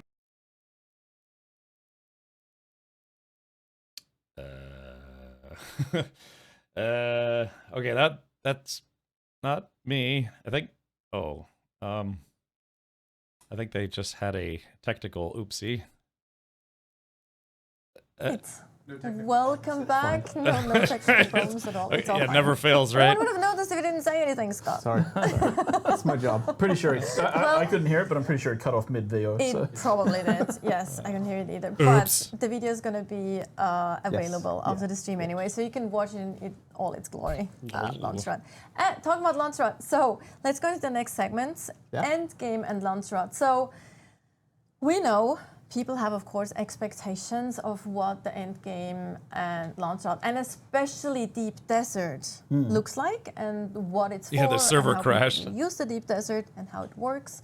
A lot of those things. But I think before we go into more details and show some really exciting gameplay as well, Joel, I think it'd be cool to talk about the vision for what the Endgame is supposed to be, right? Yeah. Yeah, I think, like, going back to when I joined the project, so this is 5 years ago, right? And we were talking about what is a good survival game, like, because Dune, we were making a Dune survival game, and we were talking about what is the vision for an end game in Dune, and the kind of the goal and the idea, at least in the beginning, was like we started with, hey, like, you start by surviving in the desert, and it's that raw nature versus mankind kind of thing. It's the sun, it's the sandworms, it's the storms, but then you move into this new mode of survival, which is political survival, which is the end game of the game needs to be about these big forces, right? The Imperium is made up of the great houses, the Landsraad, the Emperor, the Spacing Guild, Chome. All of these things have an influence, and you as a player are just a small cog in the machine. But we want you to be able to feel like you're participating in this big umbrella system. And so we started there. And then we talked about, like, there's an element of, like, I think very technical game design here where we talk about player activity cycles through the week. I was looking at, like, games like Rust. Rust has their server resets, which is great for, like, people to start building up, and people really enjoy that cycle. But a lot of people also love having their stuff and not losing it. And so we talked about, like, okay, what about a place, and in Dune it's perfect, right? You have these Coriolis storms, and there's scenes in the book where the sand is just tearing apart cliff faces and ripping down the things in the desert and revealing things from beneath the sand. And so we said, okay, what if we had a map, the deep desert, and in the deep desert, the landscape changes every week. How does that affect gameplay? And then we started there and we talked about... Oh, Avalanche. I was just checking to see how many people are watching this right now on Twitch, and there's over 50,000 people cumulatively watching again, this is these streams. Or, this stream. We might actually have an infographic or a visual asset for that. A week cycle of... Oh, do we? Yeah. Cool. Fun. You guys are on top of things. It does seem like people are very Oh, interested in the game. Sorry, not that one. But okay. Either way, I can maybe just it's keep, not right. Maybe we didn't make I can it in just time. keep talking. Yeah, go for it. It's fine. Sorry, everyone. I know it's just Go boring for old job. But like we wanted to approach this, right? So we were like, okay, what if there's a map that resets and the map changes every week so that it's an infinitely explorable space? And we worked backwards from there and we said, how do we build a lot of our game systems towards this? So we started with the idea of, yes, the map resets. When would we want to reset the map? Let's say we reset it on the lowest player activity day of the week, right? Which tends to be a Tuesday night or a Wednesday. Yeah, that's just on Twitch. In these kind of online games. And then we're like, okay, and then there's this activity we call scouting and cartography. And then we built a game mechanic around cartography and scouting, which I think we're going to show in a little bit. And that is, and maybe you saw it, we definitely tutorialized it in the beta, you reveal parts of the map. And then we made it so that you can save those maps and sell them to other players. So we create a loop there for players who are scouts, and that happens, let's say, in a player activity week, it happens during the low ebb. The deep desert gets revealed. Everybody needs information. How do we make information a commodity? We create a cartography and a scouting system. Then once that information is gathered, people share it with their friends and their guilds. Then they start setting up what we call a logistics plan. How am I going to control the spaces in the deep desert that I want to control? What is my guild looking for? Are we looking for spice? Are we looking for unique schematics? Are we going after shipwrecks? Are we going after the ecology labs that have been revealed? Like, what are we doing this week? So then they go set up. And then the weekend, which is when the highest player activity count is, that's when people are online. And that's where people really participate in the activities in the deep desert, whether that is running ecology labs with their friends or shipwrecks or fighting over like control points in the deep desert. And then after the weekend, I should say, on top of this as an umbrella is the Landsrad. And the Landsrad are asking you to do activities that take place both in the deep desert, but also outside of the deep desert. Exactly. There's a lot of PvE stuff in there. And then at the end of that activity cycle, everybody votes. It sets a server-wide change, like a worldwide, I think we should say in our terminology. It changes every rule set in the world can be changed by the Landsrad. And then the Coriolis Storm happens again on a Tuesday, and we start over again with a new weekly cycle. And this is kind of the vision and dream for how the end game should play out and how we would like it to work. And yeah, I mean, we'll talk about how that we've set everything up for this to be the case, but of course, no plan survives first contact with players. So another point I would like to make is just we're a live game. We'll continue to tweak and update these things. So, but let's maybe look at and talk about it. Yeah? Yes, let's look at some gameplay. Actually, some activities that you might be wanting to do. So we have like actually a team here that will now go into the desert. Okay, so we've gone through the overland map. Yeah, we're in the shield wall, which is the southern part of the deep desert. It's the PvE area. Correct. Yeah. This is the PvE space. It was important for us so that people that are scared of PvP Funcom or is based. I think it's either it, Denmark or Norway. I think it's Norway. That they could go to without Pretty sure it's Norway. Instantly getting killed as soon as you're coming through, like in it's not a US-based company. Gate camping or whatever from other games. Gate camping. This is also where Funcom has put out a lot of games over the years. They kind of specialized in MMOs and multiplayer games. Because the deep desert is gigantic. There's no water here. Yes. You looking forward to this, J-Grind? Yeah, being able to build like gigantic buildings. Like you can. And the game is actually yourself. built for it. I fly there on beta. I try to stay away from people because, as we said, we're not great at PvP necessarily. People call it ratting. Right? Yeah, ratting. You can go in and rat. Oh, I'm totally right. Absolutely. But just to point out one thing here, because these guys are using. So again, coming back to like how do we get towards this vision? We started with how do you build this is going to get wiped every week. How do we encourage people to build bases? Well, first of all, we created this blueprinting system. You bring the diagram of your base, you place it out, and you build it quickly, right?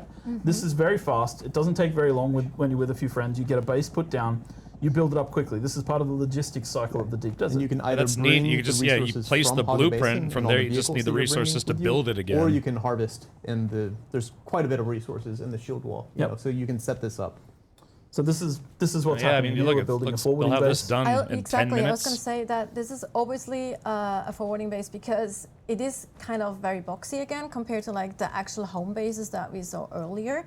Because this is all about efficiency, right? Yes. And like fitting your the storages and all the machines that you need, now my brain just stopped working. Fabricators, thank you. And we made a change. Fabricators. It's just the building costs are different in the deep desert, so it costs half as much to build everywhere. Building and you is get 100% when you're breaking things down. Just because we know you're going to be redoing this every week, there's going to be some loss, right? So we're trying to make it easy and accessible in the ways that we can, while still keeping the threat there. Yes. And the intensity, right? Yes. Yeah, I think that's it, right? Like the deep desert is a little bit about that tension as well, that feeling of like, so we're building here, it's the PvE area. I expect people to build their primary like weekly base in the PvE area and then maybe set out some logistics bases so that they can do things like refining spice. And that's where it becomes an interesting kind of like, they made Secret World, they made Anarchy Online, they made what's it called, Age of Conan. This is kind of the expected behavior. You can go to their This is what we website hope and see all people the will do. games that they've made over the years. And we've tried to build all the mechanics into place so that people can do this. Right? I think And that's Anarchy been a Online large was the part of first it. MMO I You ever also played. see co-building here. There's actually several people working on Yeah, this. everyone's working together, right? Yeah, And which that's is super nice. That's too. the guild focus as well. Like it Exactly. is a Yeah, multiplayer see, this is game. where you'd actually There's- want a group it's- of people it's all really contributing important to and make sure that people can play rebuilding this together and do gigantic things warehouse together. in like and I 10 think minutes. The fun 'Cause you part have in this game, multiple people and this working on style it. of game is that it extends beyond like the traditional Oh, MMO really, Cosmo? experience of like we Interesting. can fight things together. Right, and we can role play together, but you're not building things together. You're not crafting vehicles together, right? We have those options, which is nice. And it's just cool to see how Conan quick Exiles. you Yeah, can use the I blueprint know. system I to can't get, remember. like, a I never gigantic actually. base, I right? played the Even though game it's once on a free weekend, utilitarian, but right? But I didn't really play it. It does what it needs, and it's quite impressive. Yep. I know that people were also wondering it's that quite you won't be impressive. able to, copy that your setup inside. So this is literally the blueprint is for the building itself. So everything inside. Correct. Yeah. Yeah. You still have to put the placeables in. So we're behind the shield wall. I think we've just left the base now, Yeah, we're actually and we're just showing a little bit of the Yeah. PVE area here. so this as is well. this is behind the shield wall, and then you come out into the deep desert, and this is like I think. Oh yeah, sorry. Behind the shield wall, there's also PVE elements here. This is the PVE space. Yeah. So there are things like shipwrecks that you can raid. There are like eco labs Yeah, I behind remember the here. So there dong is a slider. section of the deep desert. I know people are really worried about doing PvP. There's a whole section here. It's 24 kilometers long, where you can actually go and like do the PvE part. And we're about to see. Well, this will take a few seconds. We're actually survey. We're in the middle of just the survey. surveying the- So now we're surveying the land in this section, and we'll see the segment reveal itself. And this is like one of the PvE segments of the deep desert. And what you'll see here is that we've surveyed one square, and just to give some context, that's one of 81 squares within this map. So there are 81 of these squares. It's huge. Yeah. There We're are actually also seeing the sync chart that you mentioned earlier Yes. as well Yes. come into So, play. so now I don't know whose name it is, but whichever player it is crafting a. They have surveyed. Camille is Now they're going to crafting a craft survey, a yeah. sync chart. The sync They have crafted a sync chart of the deep desert. It tells you in the information which sector of the deep desert, who created it, how long ago it was created, so you understand whether the As information small as is out of possible, date Red or in Baroque, date. to be They're accurate. going to share that sync chart with their friends. Yep. And then their friends, hopefully, will be able to switch camera perspective and see their friend apply the sync chart, That is which the saves plan. them having to Yes. explore. Yeah, So this is exactly. that cartography loop. You could go out with like a Oh. really quick ornithopter. Look at this. That's the deep desert over there. Oh, sure. To the left. But you can go out with like an exploration kit, right? That's Yeah. really fast. That Yes. You can go around. You don't have much harvesting abilities, right? And then Yeah. you scout the area, bring it back, and then your base can roll out with your transport ornithopters, your harvesters, Exactly. sand crawlers. Depending what your plan is for the day. What Which people- doesn't what necessarily people have to be PvP. There's actually a lot of other things, Yeah, that exactly. might I bring you to the expect deep people desert.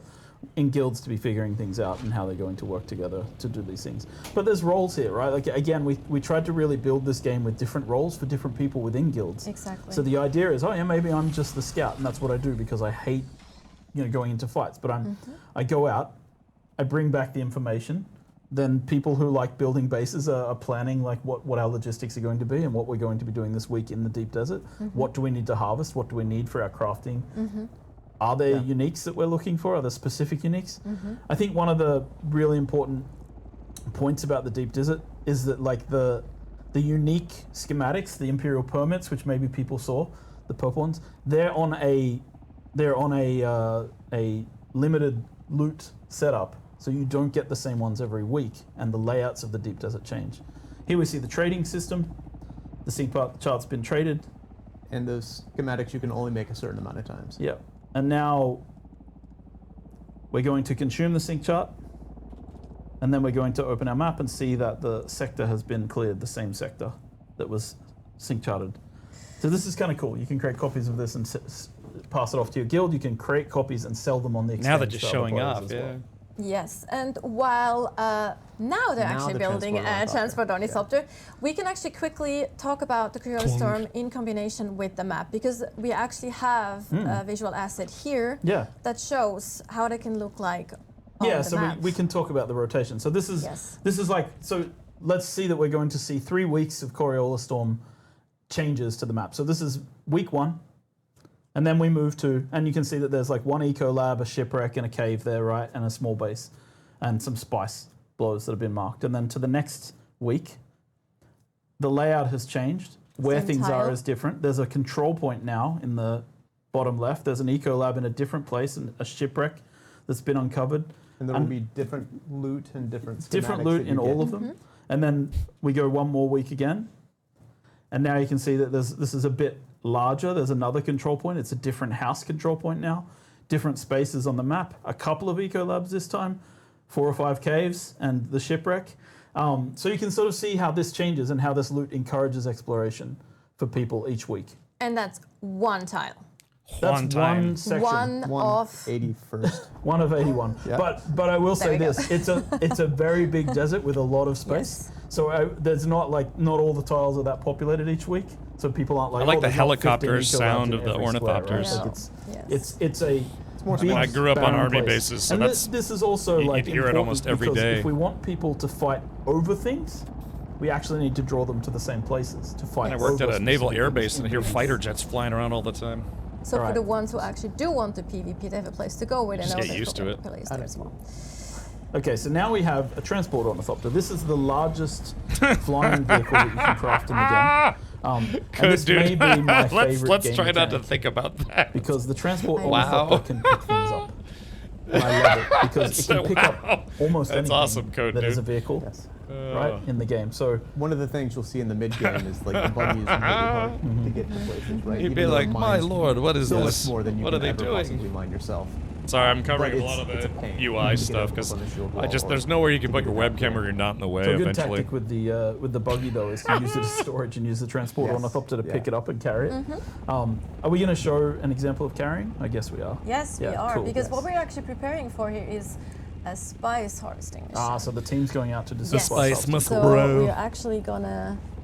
Yeah, hold on. Okay. This is the UI Yeah. behind me, So so now I'm we're coming blocking out it. into what I call the real deep desert, right? This Like, is perfectly actually fine. what you think of when you think of Arrakis from the movies, right? So this is yeah, we just got the nice tutorial pop up talking about the deep desert. Yes. So this is the perfect Arrakis that we know from the films. So There's Haga probably Basin going to be is air-to-air like combat. and You know, it's taking a lot ornithopters. of the Like if you're information doing that we have from the PvP, it's books probably going to be PvP and ornithopter about like the combat. different biomes and things. So for and those of you who making it enjoy being into pilots and other truly like sort of flight or space interesting games PvP might enjoy experience. this. But this And it'll this fly is the like a true helicopter.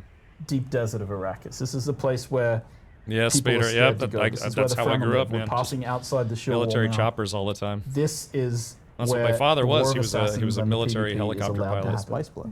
He flew And for you can about see a 11 spice years. blow in the distance, which draws people from miles around to go there, right? And I do want to say this section here, if you turn the camera right and left, you can see that we have the shield wall. It goes. This is 24 kilometers long, and you can't see people all the way along. So people who are like nervous about going into the deep desert because they're worried about the PvPers, I think there's like an element from my end, a designed moment that we've talked about on this project quite often is like I'm guessing gliding you come to the edge conserves of this fuel. vast ocean. Maybe. And you dip your toe in the water and you're, Hey, like, Karate, you're a little welcome. bit scared Yeah, of sharks. Karate, I'm but you live see early something in today. the distance and you think, I can make it. I can get there and I can get back. And the first time it's scary. And you feel that tension. And the second time and the third time. But you feel that tension, but you actually start doing it, right? And I get that people worry about toxic behaviors and ganking and so forth. But Yeah, that's the we worst. tried to build a space where you can get away from people as well. Correct, yeah. So I think that's really important to talk about is in Dune, you were given the tools to get away, right? Like if overwhelming amounts of people come after you, maybe you can't quite get away, but that's generally not going to happen. So a lot of it is more about, PvP is about controlling a point and like having to give up that point if you don't feel like fighting. Fighting over things instead of kicking down sandcastles. Exactly. So on the Landsrad here, this is kind of interesting, right? So you can see the Landsrad's in the state of like, if we claim this as the Atreides, we're going to win what we call a Don't forget, Sisselrad. I was actually just And a thinking, Sisselrad yeah, some of that means stuff we're kind of going to reminds get me the of voting power PlanetSide for the too. week. So a Sisselrad Or is when you can PlanetSide complete games a in road. general, which So I played a normally, lot of if you- PlanetSide. If you were Harkonnen and Atreides in this situation, you'd both be fighting over this particular control point because you really don't want the other one to win for the week. But normally, like it's kind of Yeah. you're always blocking each other and causing. Yeah, my like, the father was other in a team to have to, transportation division, so you we know, did a go lot of back and transporting focus of on stuff via filling Chinook. out a row or trying to fill out as many squares as possible. So we're trying to take the House Haggle? House Haggle owns this control point in the deep Haggle. desert. we're in the Hoggle. deep desert as Atreides taking over this control point on their behalf, and you can see it's just this. Oh yeah, Dovigan. I mean, that's like a control point. It's a daily, place if that you not have to hourly defend in thing the in deep desert. PlanetSide It'll 2. I draw mean, that's what other that game is people. all about. Just big It'll battles own you all points the all time. It's a classic Yeah, control all the point tank in the deep battles. desert. Air to air battles, air to ground, ground to air. One of the things I just soldier want to point versus out, one of the soldier. feedbacks we had in beta was about team markers. Oh, yeah. And you I can really see wish our they new would team make a marker system PlanetSide in the 3. game here. I mean, just it's we're overdue for a deliberately third game only in the for series. the 4-person groups. I will not allow this to be in the game for guilds because I want, like, especially I know people talk about Zergs. I think when Zerg guilds and there's 40 people attacking each other on the screen, if everybody can see who's in their guild, it's very easy to target the people that you're trying to Zerg. But if it's just the group, then it's much more difficult for Zergs to actually not do friendly fire. Yeah. And there is full friendly fire on guilds. Ooh, I mean, they can do it that's if a they big work one. for it, right? They can make sure everyone has the same swatches and the Yeah, same sure. armor. So there is ways to do it, but figure out they have what to you're work. dressed like and infiltrate. Yeah. Right? Exactly. Quickly Yeah, switch to your- exactly. So you heard it here, that's- Chad. wanna Friendly take fire away is going to be a thing in the game. Like it's been one of my. Let's say I will say this is one of those things where I have had to fight with a lot of developers on this project about this. There's a crashed ship down there, by the way. It's kind of cool that you could also go loot that. But it's like giving too much information for free to players actually limits our ability for people to have politics and intrigue. Yeah. Because if I can see your name over your head, I know who you are, right? But if I don't know who that is, and you dress in my clothing and you walk into my base and you follow me around, it's like I might just think that you're my friend from the guild, when in fact you're just trying to infiltrate. And we want to allow that possibility because that is Dune. At its core, that is how things work. There are plans within plans, there are groups within groups. I remember that from early on, where your kind of law was information has to be earned. Oh yeah, for sure. That was a very early thing. Can I just point out that we just Very crossed cool. a server border? Yeah.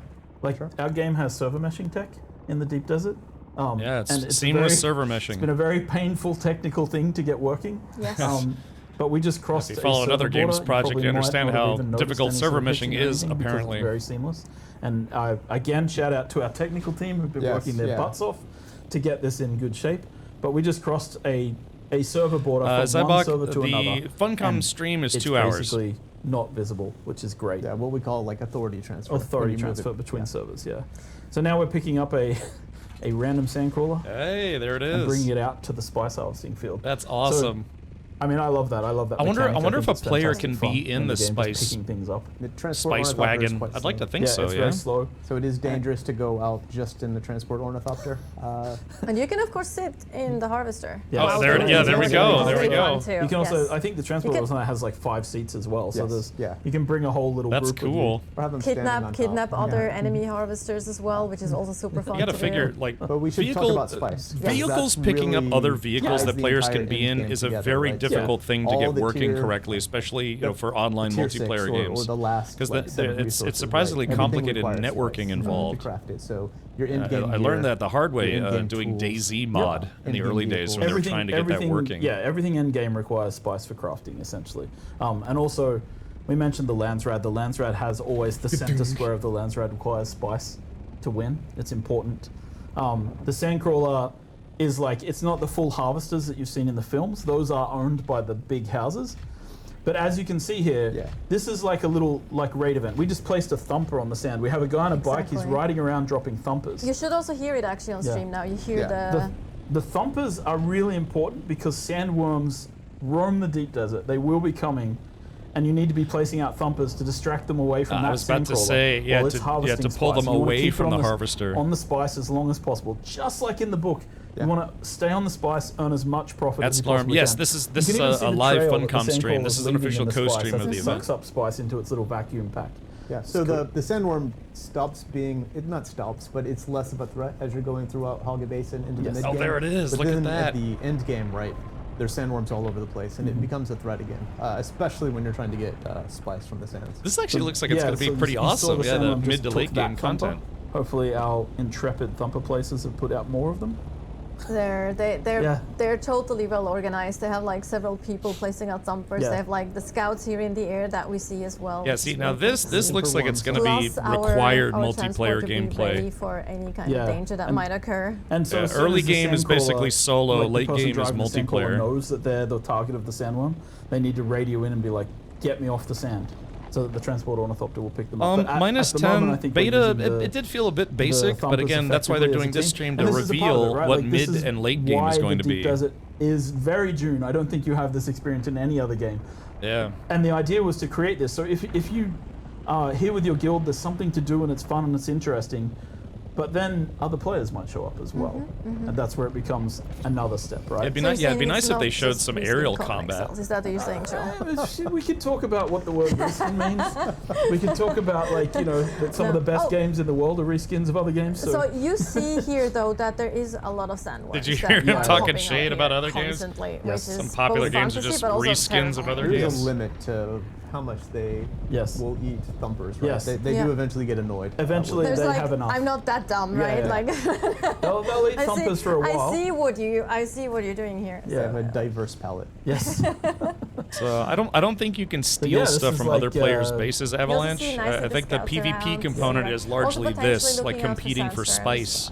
Yes, and storms. They're kind of devastating in this particular. If your guild can get the spice or control the spice, you can get better gear, more gear, whatever. So this is kind of the experience of like harvesting spice in the deep desert from a large spice blow.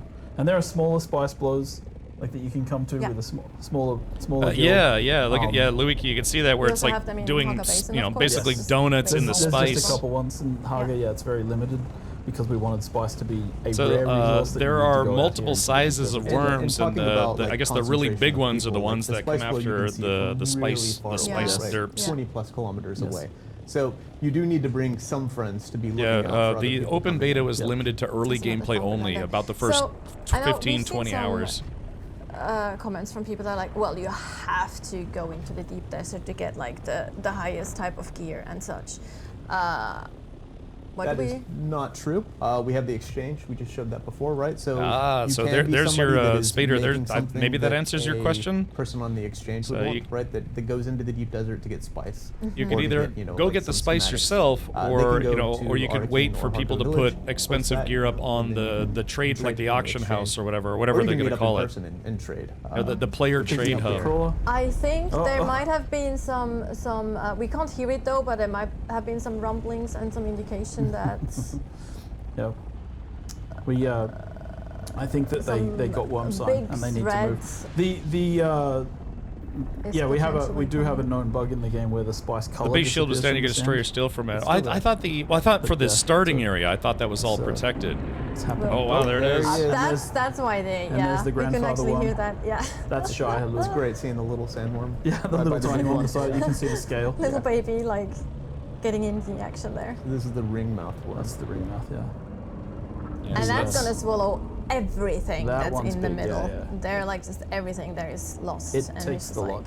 But these guys I'm sorry. I managed to thought you were succeed asking and about like take early their game. whole out Sorry, we were of talking about the early desert. game content. Very I thought they were well the early game, like your early game bases, people couldn't steal from them. Now going back to Chris, don't make this actually, weird. Maybe we can explore a little bit because we do actually have Imperial testing stations here as well, and I think we're actually somewhat close to one, if I remember correctly. So we can maybe show that from above as well. Again, to just I'd like to think if it's out in the open, especially in this place, then maybe other factions could steal your stuff. Just like flat out PvP, right? So we really want to. Correct. And this is our high-end PvE encounters happen in the deep desert. So the eco labs or ecological testing stations. So that's interesting. They said that high-end PvE, not PvP. So it's move my webcam a little bit. Yeah, the main PvE challenge would be out here, where you're going to get those unique schematics that we were talking about earlier.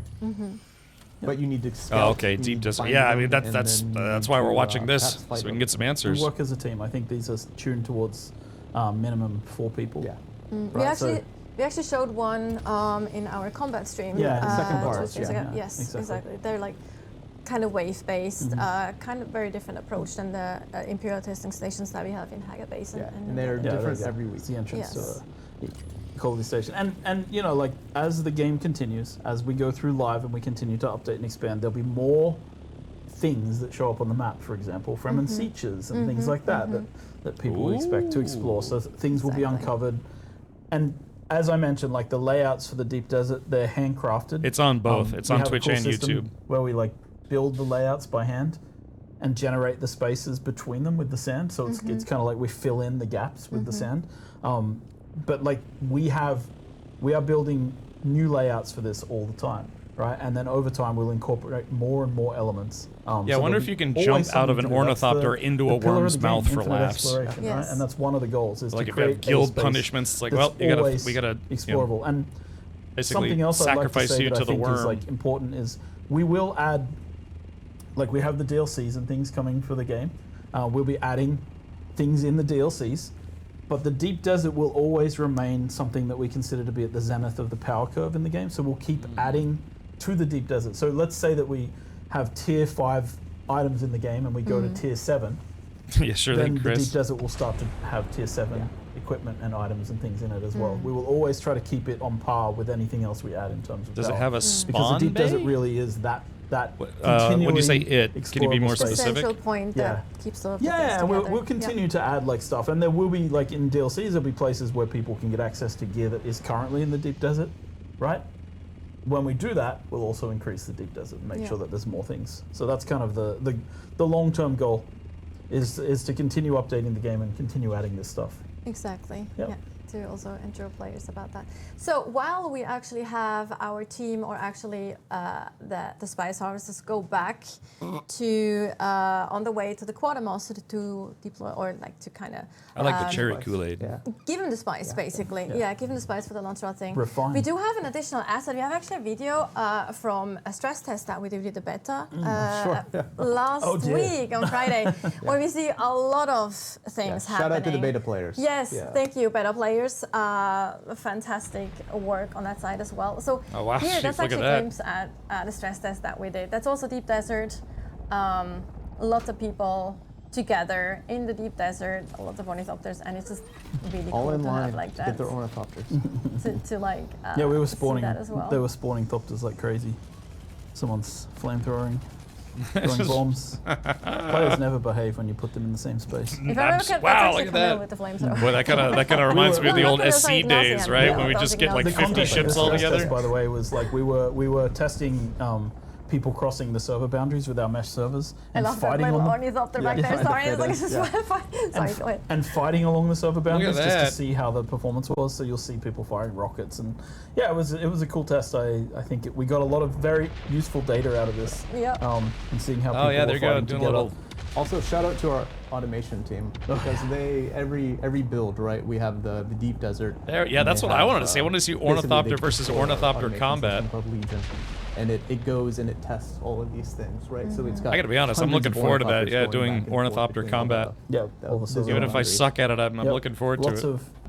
There's a lot of testing that goes into a project like Yeah, this. It's Spader, insane. yeah. And the But more look sandboxy you at get, that, the man. more things can break, and that's kind of what Obviously, makes it the more interesting. freedom we also give to players, Yeah, the exactly. more Yeah, things yeah, can break. exactly. And like, I think I said that to you earlier as well, that like, story-driven games that are linear and you follow one story are one thing. We do have that aspect in the game as well, but I think what we Like with the wings folded in, they actually look like auroras, don't they, Spader? Players can write their own stories and can tell their own stories, right? I think that's It's such just a different pile of them approach over in the to corner. Yeah, game development. One of the ways we describe Arrakis is a crisis generator, Yeah. right? So Yeah, it ends up crisis spawning generator. stories, and that's why like these tense Yeah, locations cat herding like the Deep management. Desert are really important, because it does spawn these memorable moments that you remember, that you go Exactly. experience with your friends or your guild. You make friends, you make enemies, and that's really important to like fully experience the politics and intrigue of Dune. 100%. Yeah, right, power of Aramir? Multiplayer, right? Yes, like I remember, like we had a lot of really cool. Before we go back to actually delivering the spice, we had actually a lot of really cool moments from streamers and players and YouTube content creators about the beta weekend or from the beta weekend. And I remember one moment.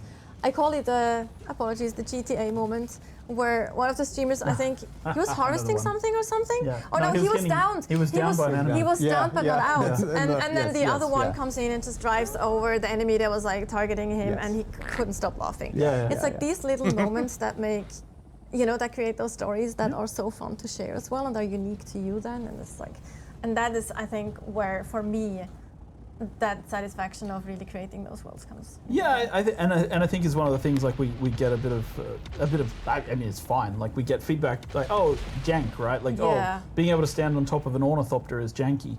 It is, but when they asked me if we should remove that, I said no. No. Surfing on an ornithopter is actually. That's very cool. Why isn't that cool? Like, why isn't that something we want? Confirmed, So, like, sometimes, ornithopter we surfing make is those going to be a choices thing as in the well. game. Like, it's like, yeah, this might look a little weird sometimes, but you know what? It's way a more fun when you can do it. feature, Yeah, yes, it's it's way a more fun. Set when up you like can it's do a it. The meta feature. on beta might have been, you know, surfing on ornithopters, shooting people with assault A rifles. little bit of that might be Yeah. fixed now. We fixed some of the assault rifle issues.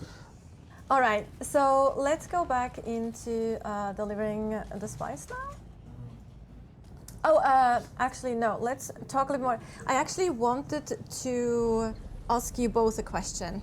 Are you single? No. You actually have answered that recently in an interview. Oh, but that's not the reason I'm they asking did, because I did had they? planned to do it anyway. It's like, what is each of you's favorite thing in the game? I mean, you mentioned a few things that we saw. Like I like the sand transport personally. You helicopter know, and it's stuff, but I'm pretty coarse sure and there's other things irritating, that and it you're gets everywhere. particularly proud of. So, survival games for me, one of the best things they do is they make the world more interactable than other genres, right? So I think the team has done a great job of like using the harvesting system. Not only does the cut array like cut up the resources and get it, but you come across these like wrecked ornithopters, and every time Wrecked. I come across one and I'm cutting off the wings and getting the resources from it, it just feels great. Oh yeah, right? 'Cause that, it interesting, Droganis. makes the game grounded. So I would say that whole entire system there is really unique. A month or two ago, I had, for some reason, in my backyard, there were, there were I like mean, for me, hundreds of it's- dragonflies in my backyard. I There were think I'm little thinking about small the one ones. I I guess mentioned in the interview as well, some probably, but nest like of them the Dream probably Reaper like just and hatched. the way that you, because I like, look, I made Conan we made Conan, and Conan's a bit more stock standard in the survival sense, right? You're chopping down trees and you're harvesting rocks. And when it came to Dune, we had the design principle of like, make your designs fit Dune, do not make Dune fit your designs. And it was like, what does harvesting water look like in Dune? And there's a line in the book where Duke Leto is looking out a window and the sun's rising and there's all these people out in the fields harvesting dew off the flowers. And you're like, that's how precious water is on this planet. And that's a moment that our game needs to have. And so it isn't just like the confluence, it's like, yeah, it's cool, this action of like sweeping the dew off the top of plants using this little Holtzman field that drains the water up into, and like, not only did the animation team and the effects team nail that, and the audio team got like all of that works, but it's also like the back end, the time of day, checking when the dew harvest Yeah, time the is sand bike optimal, is fun. Feeling like, and It's it's not so that hard to make satisfying either. to be out there like 10 minutes before the sun comes up, and you're filling just liter johns full of water because you understood the game system and you Liter understood dongs. the timing. All of those things come together to create an experience that I think for me it's just like, you can't have this experience in any game except Dune. And to me that's the most precious thing, right? Like I feel like it's so good when all those things come together. Like as a developer, that's just the most rewarding stuff, right? And it feels good. And I don't really care if anyone else likes it because I love it so much. No, because I think it really nails it, right? Yeah. Like I can't speak more preciousness highly of of how water cool in that Dune. works, right? Totally And get it, shout out to the yes. team who worked on it and everybody who did their part. 100%. No, I Because get ready. that.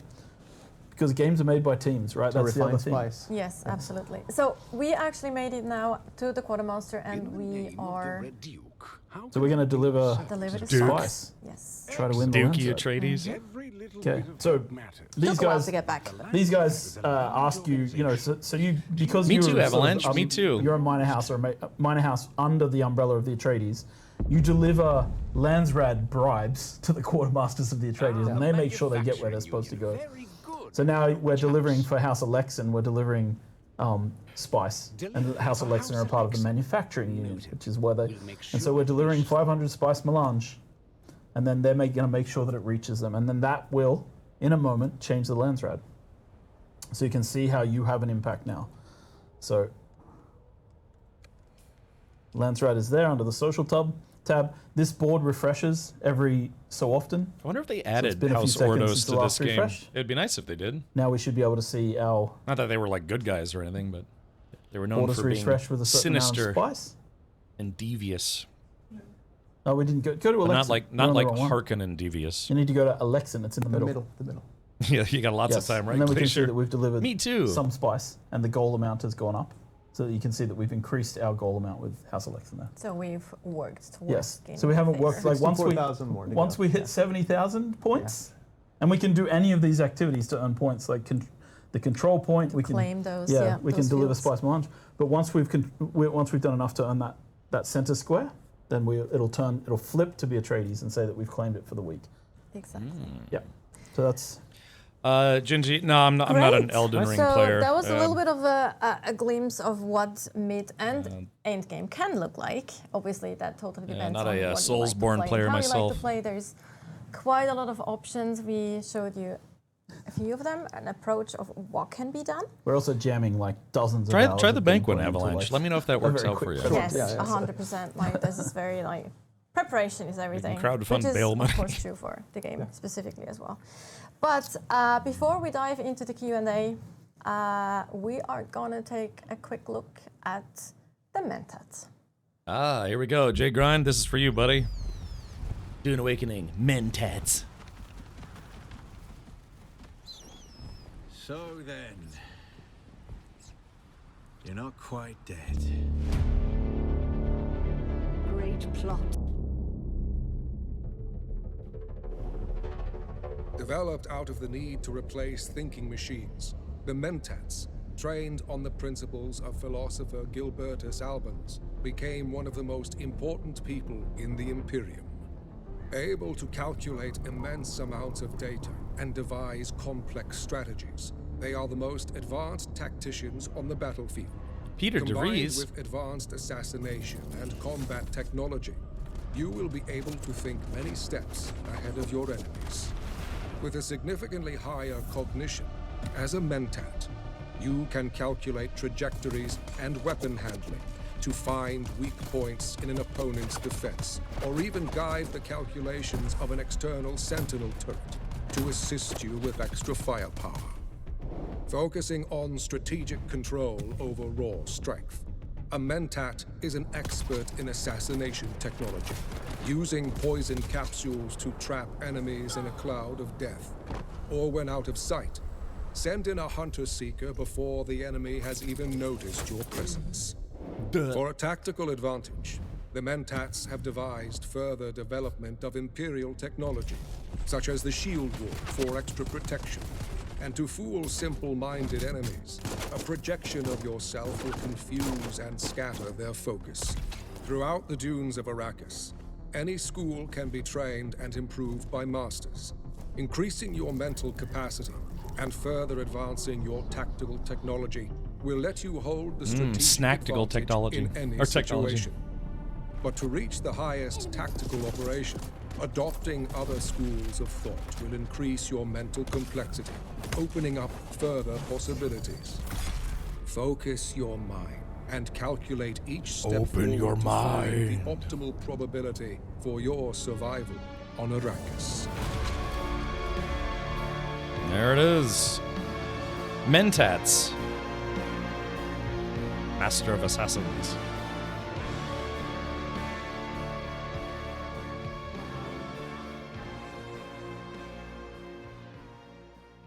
I like the music. The Space Nuns. All right, and we are back for our Q&A. So our wizards behind the screens and behind the cameras are gonna throw up questions that have been collected. They're ready now. I was just being told, fantastic.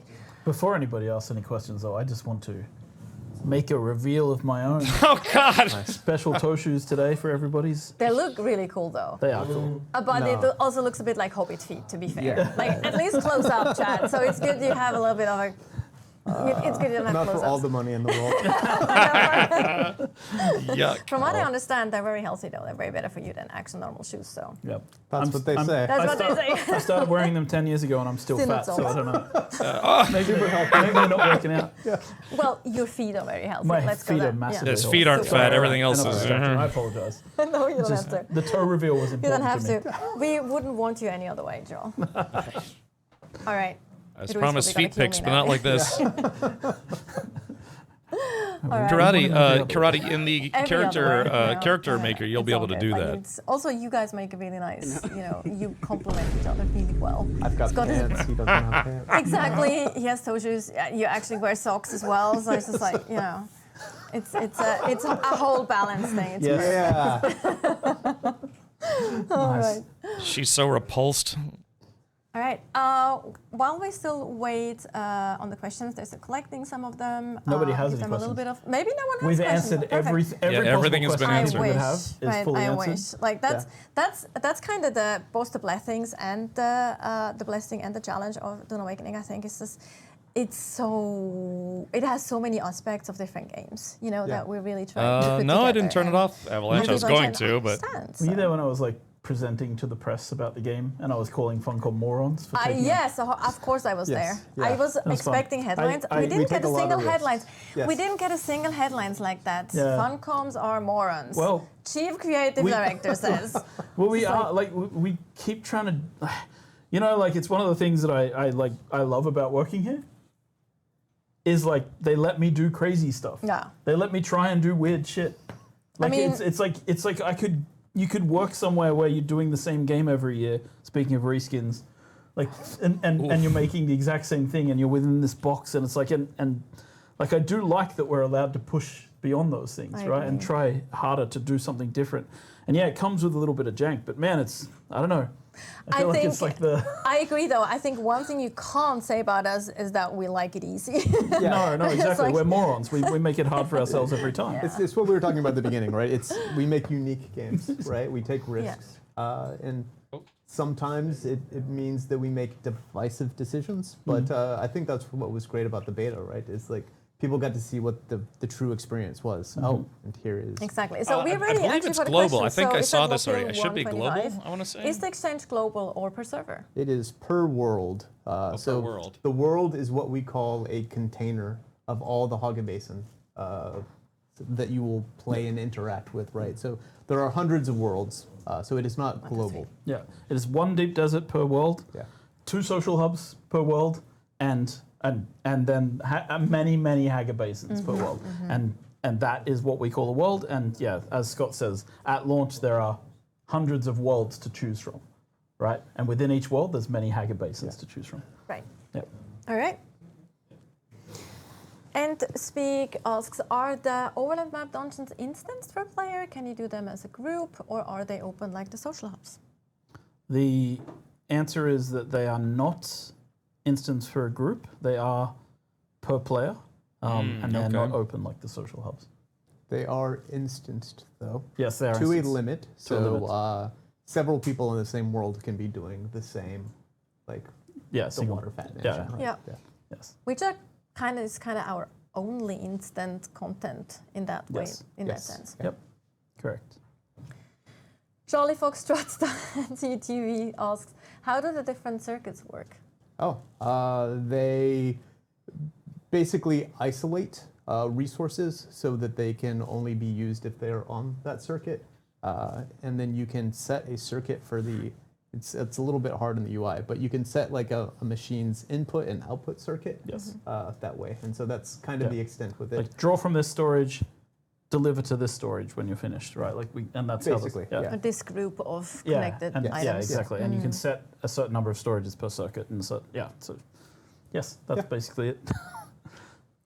Kriegsdrachen asks, how will they ensure balance between Harkonnen and Atreides? Yeah, because it seems like There a lot are of people systems. lean I think I talked about this in Atreides. that other- You when I got that just question. mentioned as well, it's I like hedged it we last time. have, but we you have didn't some want to systems, spoil but I'm it, not going which to we talk too shouldn't. much Exactly, about. exactly. And then when we introduce a third faction, which we are planning to, it will also have a There it is, role third in faction. that balance. But that's basically what I can say right now. But ensure is very hard. Like it's very hard to like be 100% certain because, when you give players choice, they choose, and so you can't guarantee that it's going to be 100%, not 100% people on Atreides on a world. But I think we have pretty good systems in place to make sure that at least feels like it balances itself out pretty well. Yes, and the deep desert is not Atreides versus Harkonnen. Yes. It is every Yes. person for themselves, right? So even if Harkonnen are kind of dominating a Yeah, wouldn't it be server cool or if you could be 60-40, Sardaukar auto-incorrect?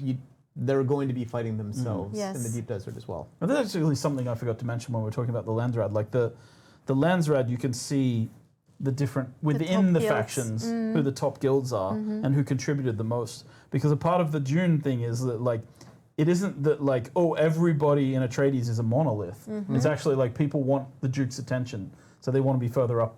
And the same with the Harkonnen, right? Like I want the Baron to witness me, so I'm trying to get to the top of the list of guilds. So there should be inter-guild competition even within the factions. So they overall are working towards the common goal of the Landsrad, but they're trying to beat each other to be the best in the Landsrad. So they have the most voting power, they get the rewards, etc.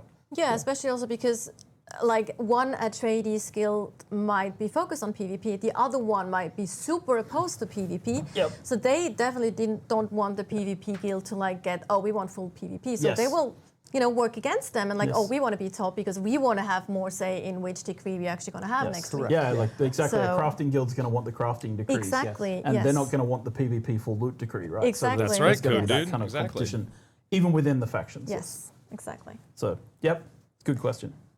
Cypher asks, can our bases get raided? So not in Haga Basin. They Yeah. will be safe in Haga Basin.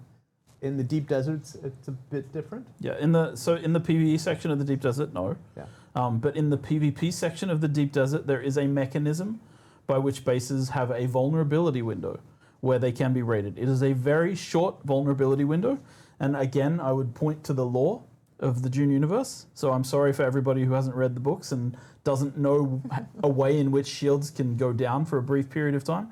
But it is worth looking into because then you'll understand exactly how the mechanics can work. And I know I'm being needlessly cryptic, but I'm sure there's people spamming in the chat about it already. Yeah. Let them figure it out. Altman Alchemist, if I don't take the mission to talk with House Atreides or Harkonnen, will I be content locked as far as progressing? Sorry, No, that's the not- main story and the It's a good question. craft? No. Yeah, no. The story, I mean, while it involves House Atreides and the Harkonnen, it is not about that. It's about you and your role on Dune. It's your quest to find the Fremen and wake the Exactly. sleeper, right? Yeah. So the main story follows that. What we were talking about and what we were showing earlier with the different faction unlocks, like in terms of the visuals and those things, you're locked out of if you don't want to join a faction. But those You are can't get, pure vanity. but they're pure vanity, right? No mechanics. But yeah, you can't. But one thing you cannot join the Landsrad unless you have aligned yourself with a faction. Your guild must be aligned with a faction to participate in the Landsrad. That is the Interesting. one hard requirement that I think faction alignment has in the game. That's it. Otherwise, yeah, you can do all the content without joining Atreides or Harkonnen. I also think when it comes to progressing, in the beta, during the beta weekend, you were still very much in the tutorialization part of the game, Yes. right? Yeah. So I know that some players were like, whoa, this is very linear and things. But the thing is, things open up quite more once you're past that tutorialization section as well. So you won't be actually locked progressing when it comes to crafting or very certain Yeah, right. points. Yeah, Code and Dude. in the So I guess opening, the shields specifically. vibrate, right? in the opening of the game, after character creation, you actually get a choice as to whether you want to play with an unlocked tech tree or a locked Yeah. tech tree. The reason we put that there is so that people who are advanced survival players or people who've played Dune before can just go, okay, I want the unlocked tech tree, I know what I'm doing. But I recommend, and we recommend, that the locked tech tree is for people who are playing the game for the first time and really, because there are so many, we've been talking about it a lot today, there are so many mechanics that are just kind of Dune mechanics that we want people to learn and we need to teach them. And it's going to be hard for you to know what to do. Like, you don't know about dew reaping and times of day when you should be out harvesting dew unless you follow the tutorials that we put in place for that, right? So it's just that. Or that you need to go to shipwrecks to craft better weapons. Yes. Yeah. Yes. Koopa is asking, is there a level cap Yes. There's a Twitch believe cap, we're Ben 200 Richard. Yeah. currently? currently. But you can respec. Yeah. Yes. So it's, I believe it's on a 48-hour. Gingy, cycle, so it's ev- June even 10th if for you the cap main out game and or June play 5th something if and you you buy decide a you don't premium like it. edition that comes with 5 days of early access. And there's a point where you run out of, you stop getting unlock points for your tech tree, intel points. And then we have a mechanic in the game for you to go around and unlock more intel points by going to bases in the world, like enemy bases and outposts. So there's a level cap that puts a stop to some of those progression things, and then the next step from there is for you to go and explore more and enjoy the game more. Because we do want you to make some choices, right? Yes. Yeah. Yes, exactly. Also, like, I mean, there's different level and skill point caps, right? Because you have a character level, you have skill points, and you have intel points. So Yes. there's like 3 different caps that you Yeah, particularly exactly. hit. K69N is asking, is it possible to lose all your gear in PvP?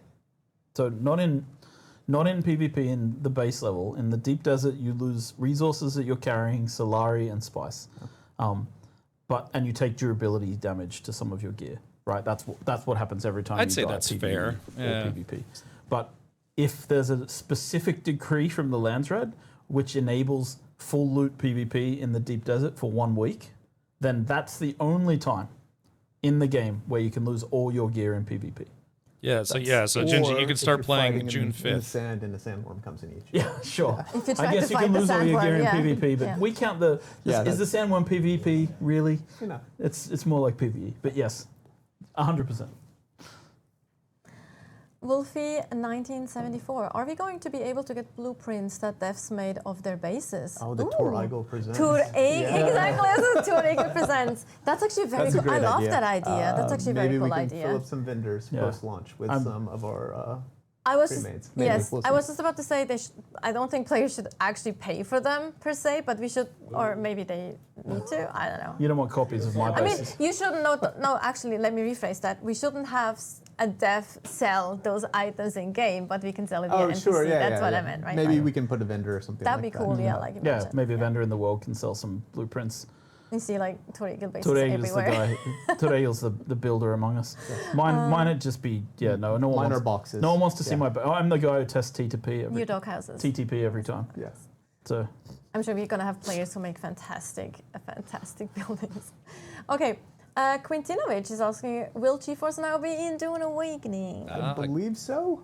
Yes. Yeah. I don't know. There's I have no idea. discussions going on. There's at least. discussions. I can't remember what the last is, but people are looking at it. Oh, that'll make Ari I don't Summer just, like, happy. open a She message likes GeForce so much Now of is like GeForce the Now. hammering streaming messages service, to right? me Yeah, online. so It's like, the question, I guess, would be, will Dune Awakening be on GeForce Now? Yes. for Yeah, streaming? Yes, that's what the I- proper question. I don't know the answer. I'm sorry, but Scott. Yeah, I don't think I have an official answer, but I believe so. But yeah.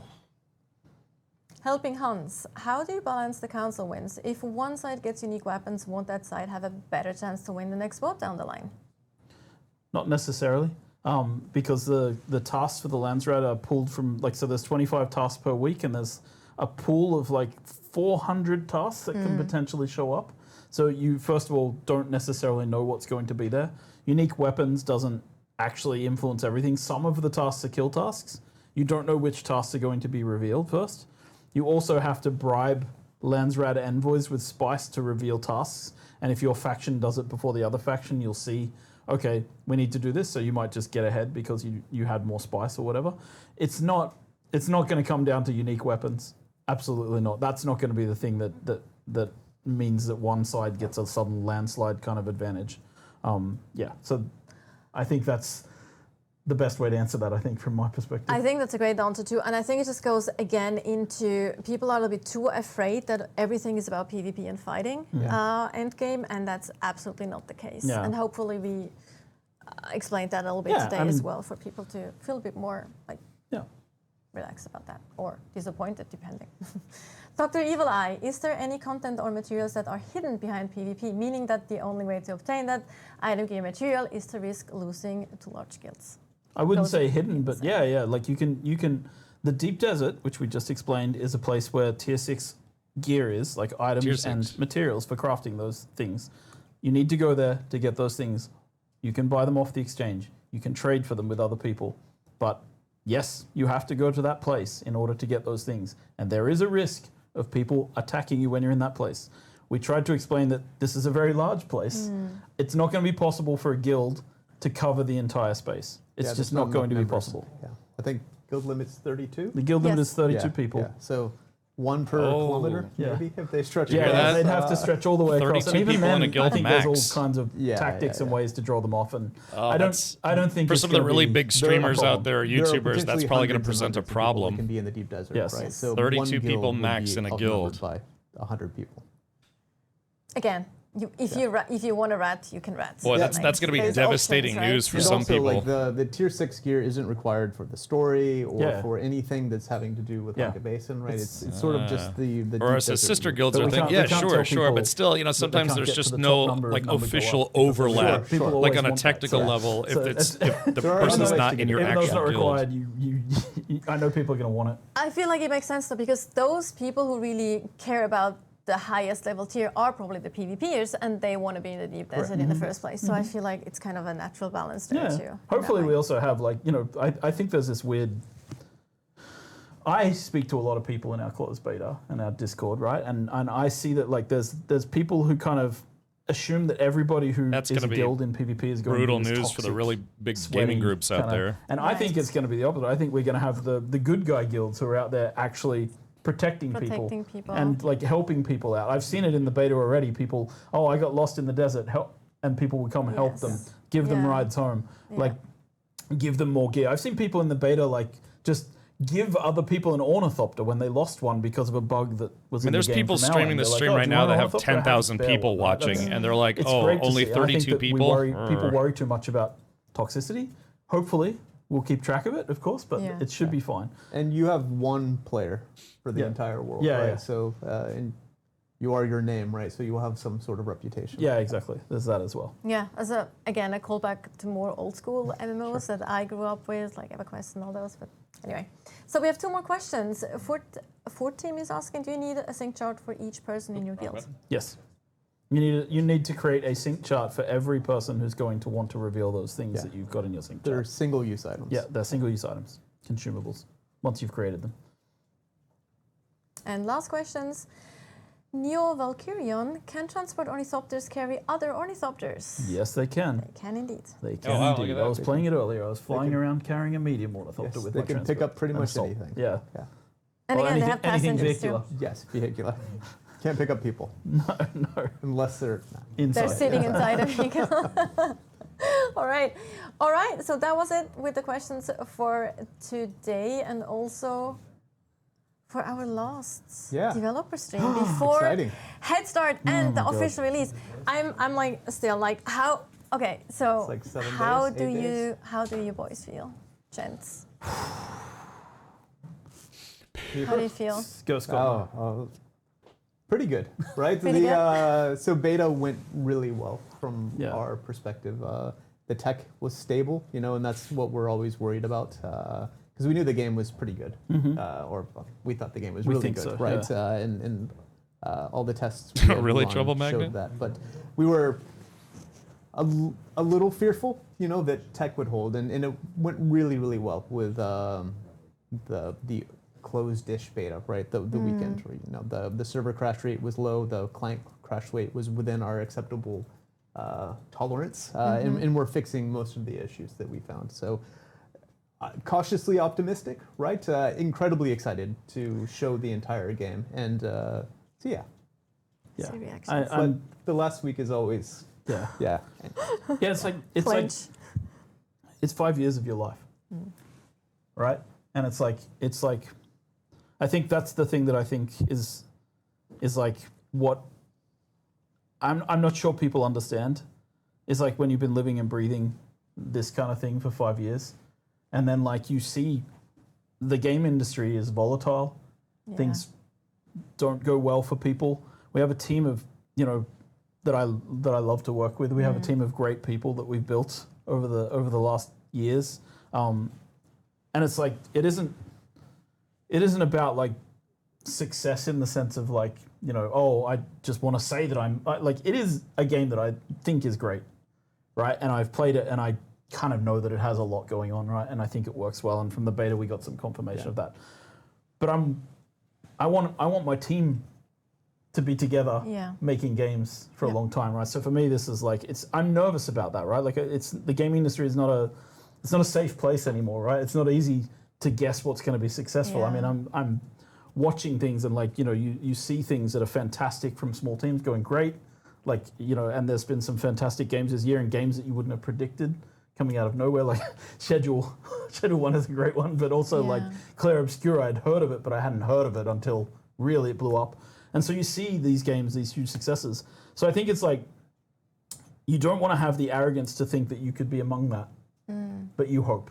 And that's kind of where I'm at least. I'm hoping we strike a vibe. I'm hoping that all the decisions that we made, and there's 10,000 decisions on a gaming project, right? There's 10,000 decisions, and every one of them is about moving towards a goal, right? Towards a vision, a creative vision, a vision of a universe, a vision that a guy created in 1963 when he wrote a book, right? And that's, I don't know, like I'm extremely nervous, but that's what we're trying to get to, right? And that's, I hope, what people feel when they play the game is, yeah, okay, you nailed it, right? Like that's Go for it, NVIDIA. Hopefully no one can smell it. I feel like we've made an amazing Dune game, right? And it's the first where you're walking, right, on Arrakis. You're experiencing Paul's journey. We're skipping 2001's Frank Herbert's Dune, sure. But for me, right, in a modern sense anyway. So it's, and we have a story when we want to tell. People saw a really short glimpse of it in the beta, but there's so much more going through the rest of Act 1 and Act 2, right? Playing through that. And there's this long story that we want to tell over the, Lex, you said 10 years, right? On the thing, so I'm saying that. So we have a long story. We want to continue releasing updates, every 3-4 months with additions to that story and additions quarterly to updates. the DLCs that we're going to come out. So when you buy the game, you're getting everything here right now, plus all the story content that we'll continue to release over the next years. We're excited. It's a lot of pressure, but we'll do fine. There's no guarantees in love and war, but you know what? I'll say this for the record. I'm really proud of our team and what they've done. And like, no matter what happens, all of them can hold their heads up high because they have worked really hard to bring this to fruition. Absolutely. Shout out to our teams, the many teams that work on this game with all different departments. Every department. And absolutely, it's a beast of a game. I think we can say that. Beast. And I'm actually getting goosebumps now. I'm sorry. I'm actually getting goosebumps. I'm such a.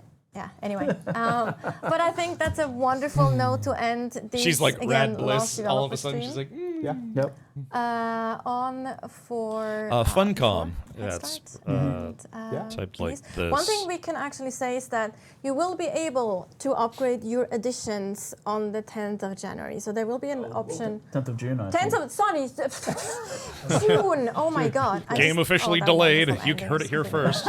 That's fine. Oh well. Congratulations. Anyway, pro here. Right? Yes, so 10th of June, when the game goes into full release, you will be able to upgrade your editions, should you want to do that. So Thursday, June 5th for premium early access. Thank you so much again, Scott and Joel, for being here during out of your Thank you, Natasha, Scott, so Joel. Really appreciate it, talking to us. And we'll have a last trailer. And with that, I thank everyone for watching and joining us today. And hopefully you'll enjoy what's coming your way. Thanks, everyone. Yeah, see you on Thursday. Yeah. Cheers. All right, here he is. Final trailer for today. I want a pet bat. You're not quite dead. Not quite dead. Great plots are afoot in the Imperium. And the currents of intrigue run deeply. You will go to Arrakis as our agent. You have one task. Find the Fremen. Wake the sleeper.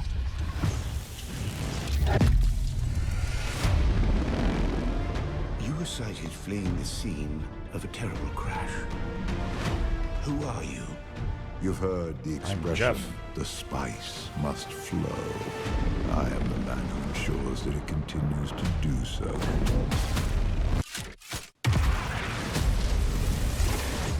I dreamed of you. Burst in fire. Twin comets in the sky. The seer of lies. It's Sean Young. I am terrified of what happens when you awaken.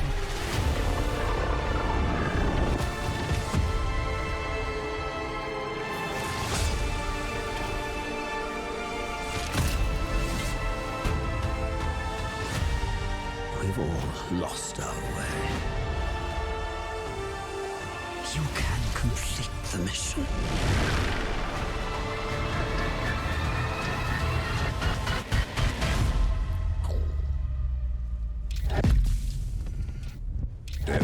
person carries their past with them. Wish that was me getting a good pounding. No, wait, what?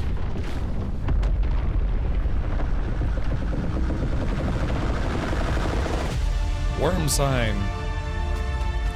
This is Dune Awakening, coming soon to a PC and console near you, maybe.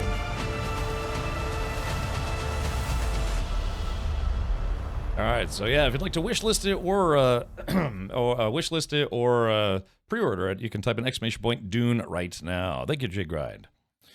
All right, well, cool stuff. Yeah, that was the official Beyond the Beta stream from Funcom, all about Dune Awakening. And I have to be honest, it's been kind of eye-opening for me, because, yeah, I mean, just, you know, I played the beta for, like, I don't know, what, 2 sessions, 2 weeks, weekends, something, I don't know. But yeah, seeing, you know, like middle to late game content, it's, yeah, very eye-opening. It seems like there's going to be a lot more than people thought was going to be the case for this game. So, Dune Awakening. What? What? Yeah. All right. So, yeah, awesome. Yeah, thank you, Funcom, for that. Again, that was a sponsored co-stream, so thank you, Funcom. Are you gonna play this on launch day? I am, Gingy, most assuredly. Because yeah, you know, I read the first, I think I read the first 3 books in the franchise. You know, there's like 80 books now. What is it? I think Frank Herbert, he only wrote the first 6 books, and then or 7, I don't know, 6 or 7 books, and then he passed away, and I think his son started writing, you know, more books of dubious quality, from what I've heard. I've never read them, but some people are like, yeah, he was not as good a writer as his dad was. I do like the comments they had concerning what they expected players to be doing and how they have tended to act. Yeah, I mean, that's always, you know, that's always going to be a thing, right? Players doing weird stuff. I mean, look how many times I break video games, so. Cap is a dude? I hope so. Let's see. All the Dune.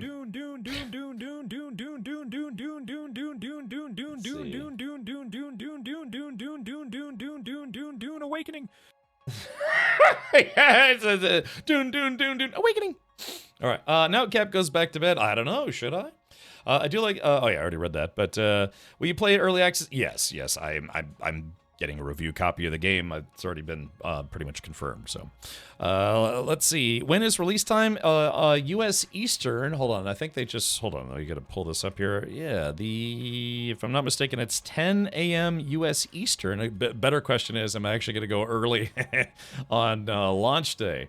So let me see if I can pull this up here.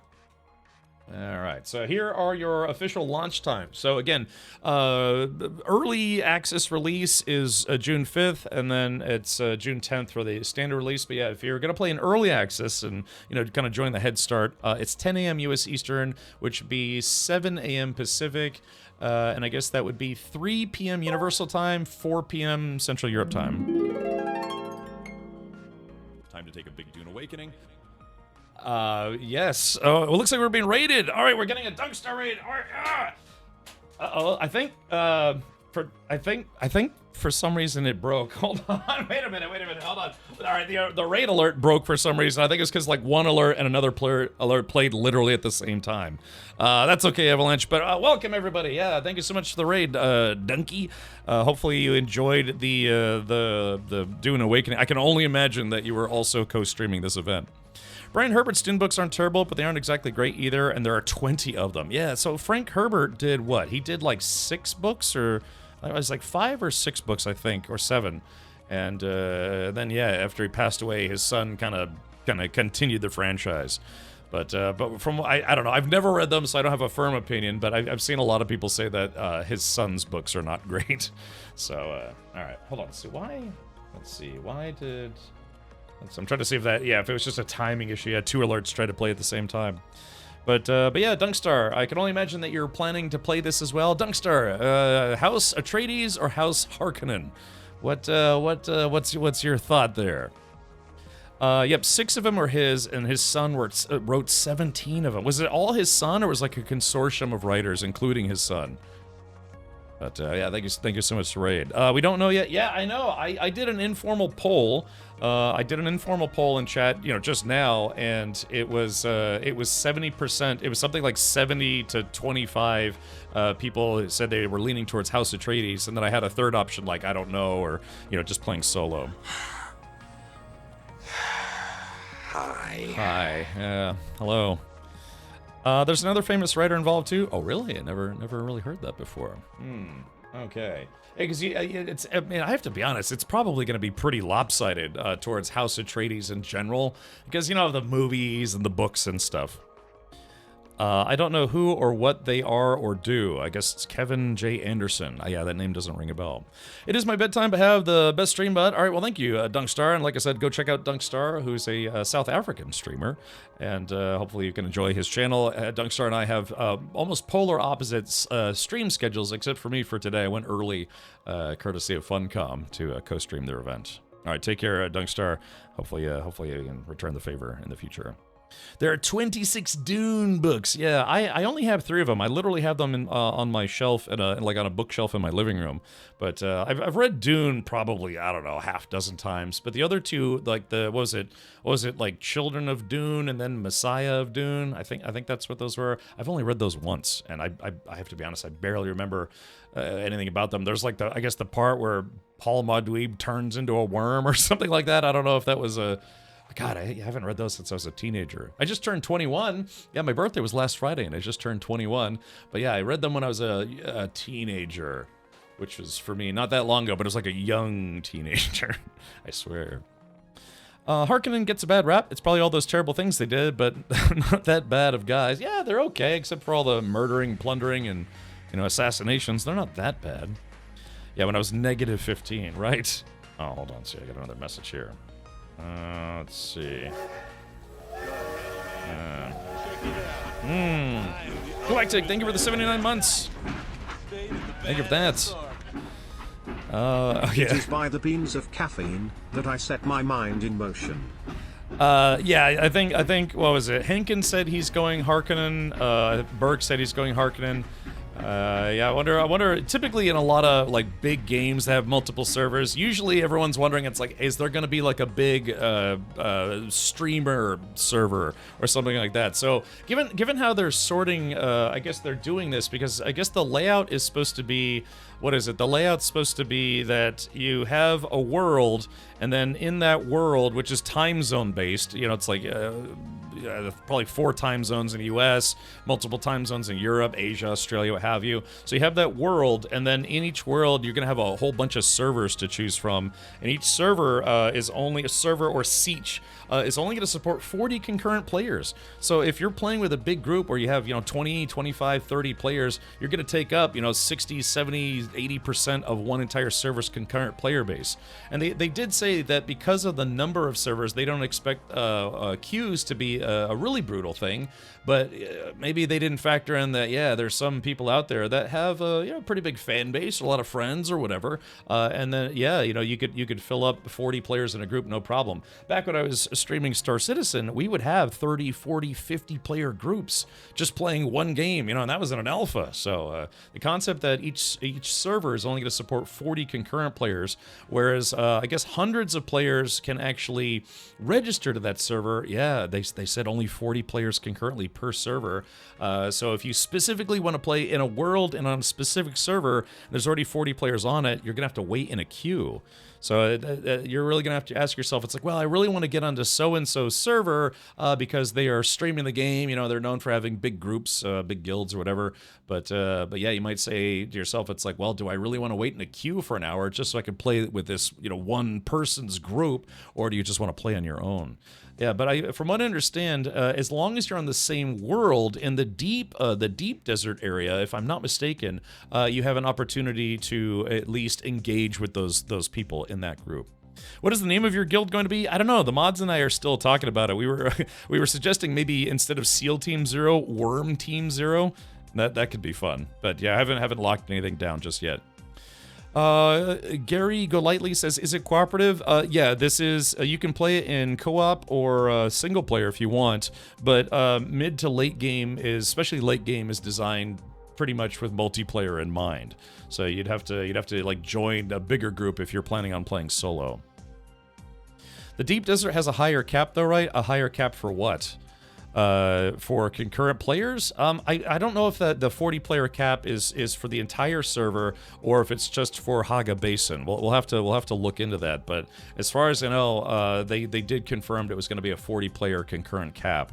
I don't know, J Grind, if you might know, but last I read, there was a there. In fact, we can pull this up here. Give me just a sec. There was a article on how servers were going to work. Let me see if I can pull this up. Yeah, so here is this right here. Dune Awakening server structure and large-scale multiplayer mechanics explained. There was a whole thing here. Where was the thing about the server cap? Yeah, it's not just single player, it's not just co-op, you're not just playing on a small server with a few dozen players. Dune Awakening goes beyond the typical survival game formula by introducing a large-scale multiplayer world and large-scale multiplayer mechanics. I'm trying to see, where was the player caps?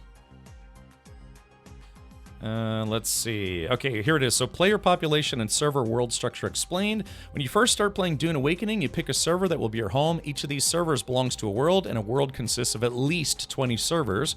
As a player, you will meet and interact with players from other servers in your world. The best way to explain how this works is by looking at how our Arrakis is structured. Our Arrakis is made up of different and separate maps, some larger than others. You move between these maps on the Overland map.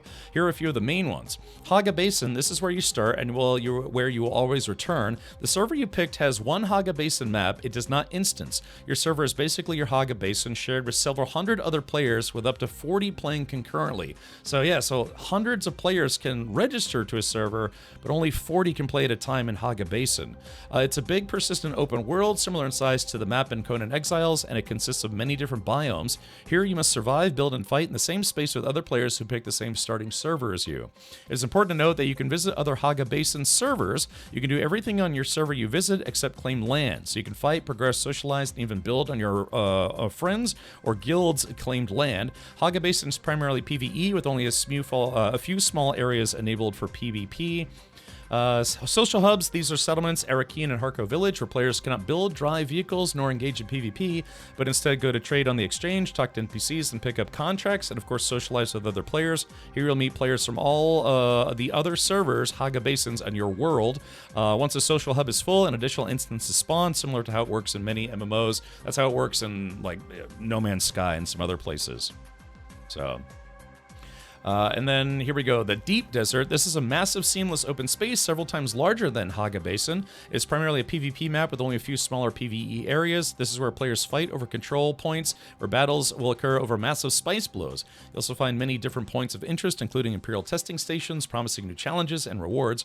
Once per week, a massive Coriolis storm sweeps across the map, changing locations of resources and points of interest, and players have to fly out to discover everything anew. If I want to get technical about it, it consists of several maps seamlessly linked together, meaning you move across them seamlessly without loading. While we're still fine-tuning the population for Deep Desert, you can expect hundreds of players here spread across its many points of interest. The Deep Desert is designed in such a way as to organically spread players across it, preventing all players from all huddling together in one small area.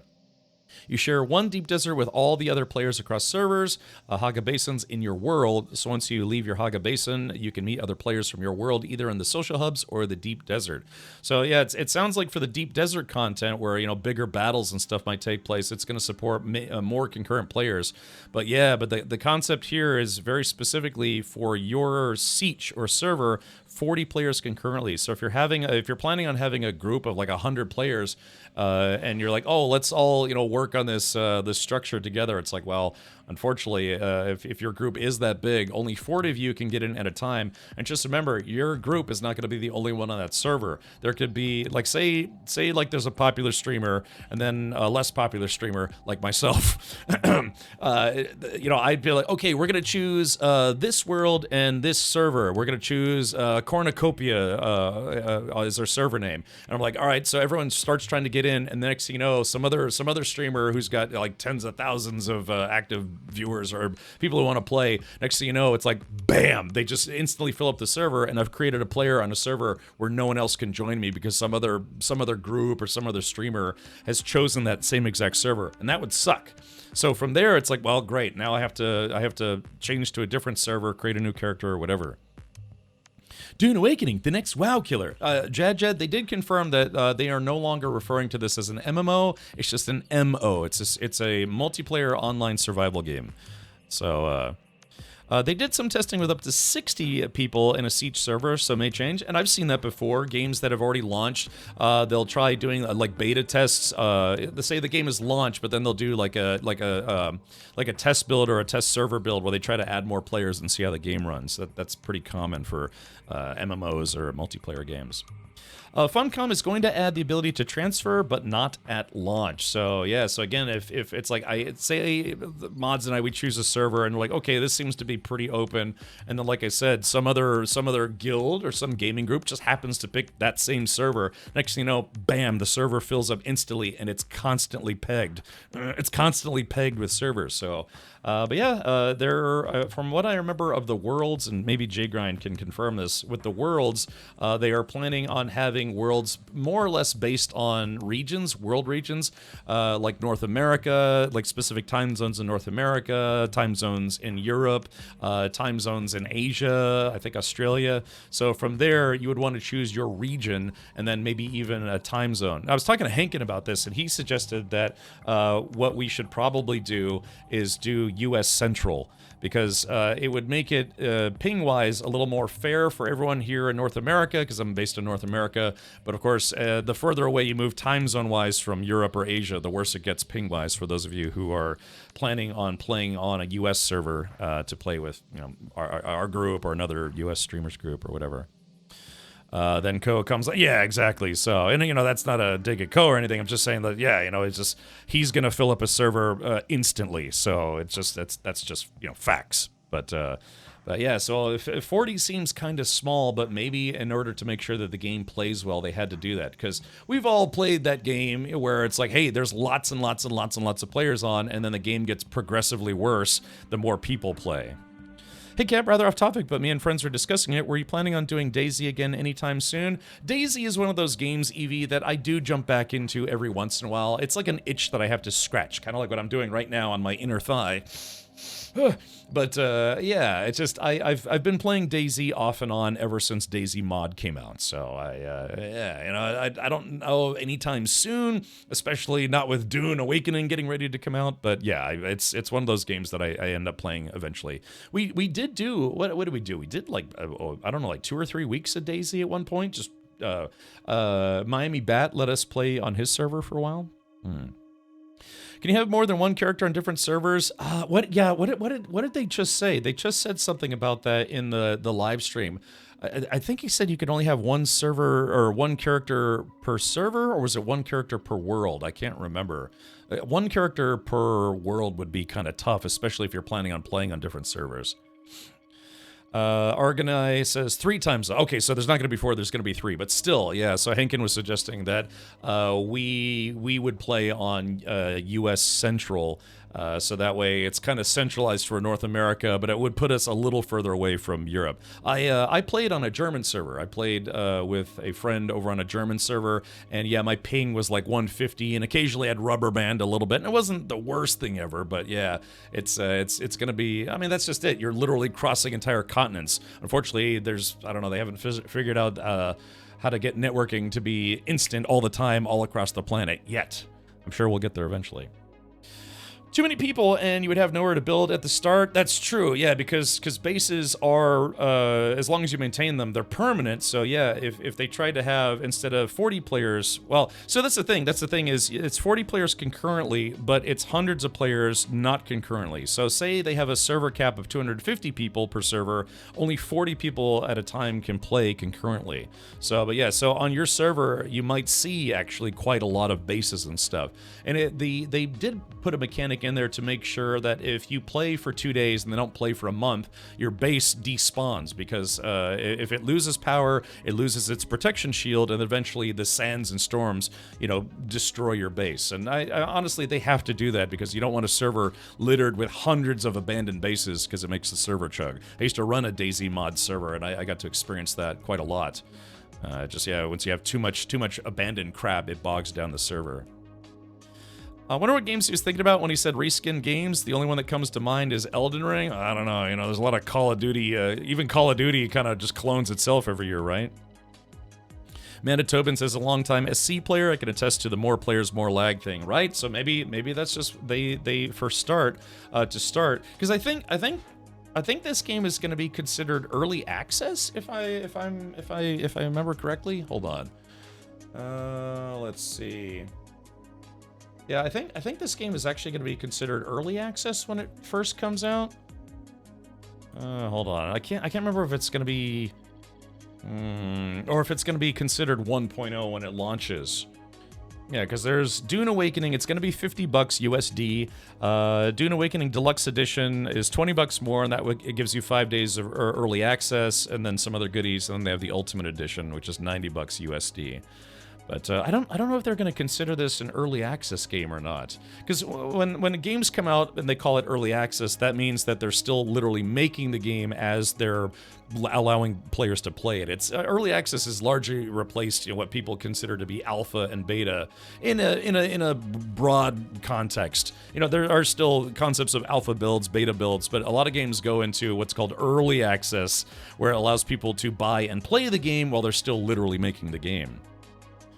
What are your thoughts on the tax system? I don't know. I mean, the whole concept of Arrakis is not it's not exactly a free-for-all planet, because according to the Emperor of not the Emperor of Mankind, but, you know, the Emperor of the Dune universe is that the Emperor owns Arrakis, right? It's technically the property, pretty much any known star system is property of the Emperor as far as the Emperor is concerned, right? So Arrakis is under the ownership of, if I remember from the books, it's from the ownership of the Emperor, you know, the Empire. It's just the different houses operate on it, and they do what they got to do to, you know, give themselves profit and goodies and all sorts of things.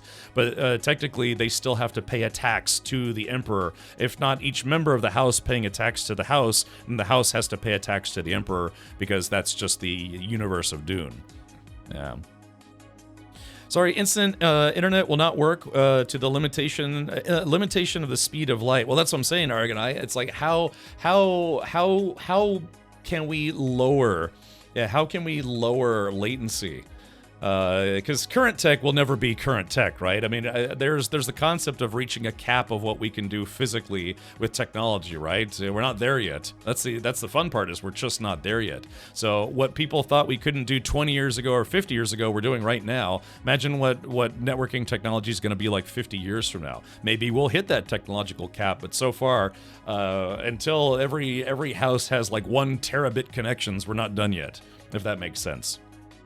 Okay, Jay Grind says, no early access, it is a full release. And I know Jay Grind is into the fully releasing concept. He tells me about that nightly. But, so, he's like, oh god, full release. They have a planned DLC already? When you say, I don't think so, what do you mean? About it being early access? I guess, I don't know, I guess not. I'm just so used to games of this ilk being early access, right? Because everyone's like, yeah, maybe we can just release the game where it's not 100% finished, but we can still sell it and let people play it. Yeah, Emperor Shamwow the Fourth. It's like, wow, Shamwow. Yeah, it's got that instant sponge thing. Yeah, quantum internet is coming. Right, I mean, that's why someone's like, hey, if you could be frozen for 100 years or 1,000 years, would you do it? I'd be like, damn right, but I'd have to be guaranteed that I'd actually get to wake up. Because right now you can be frozen, you just never wake up again. But yeah, I mean, even 50 years from now, can you imagine where networking is going to be then?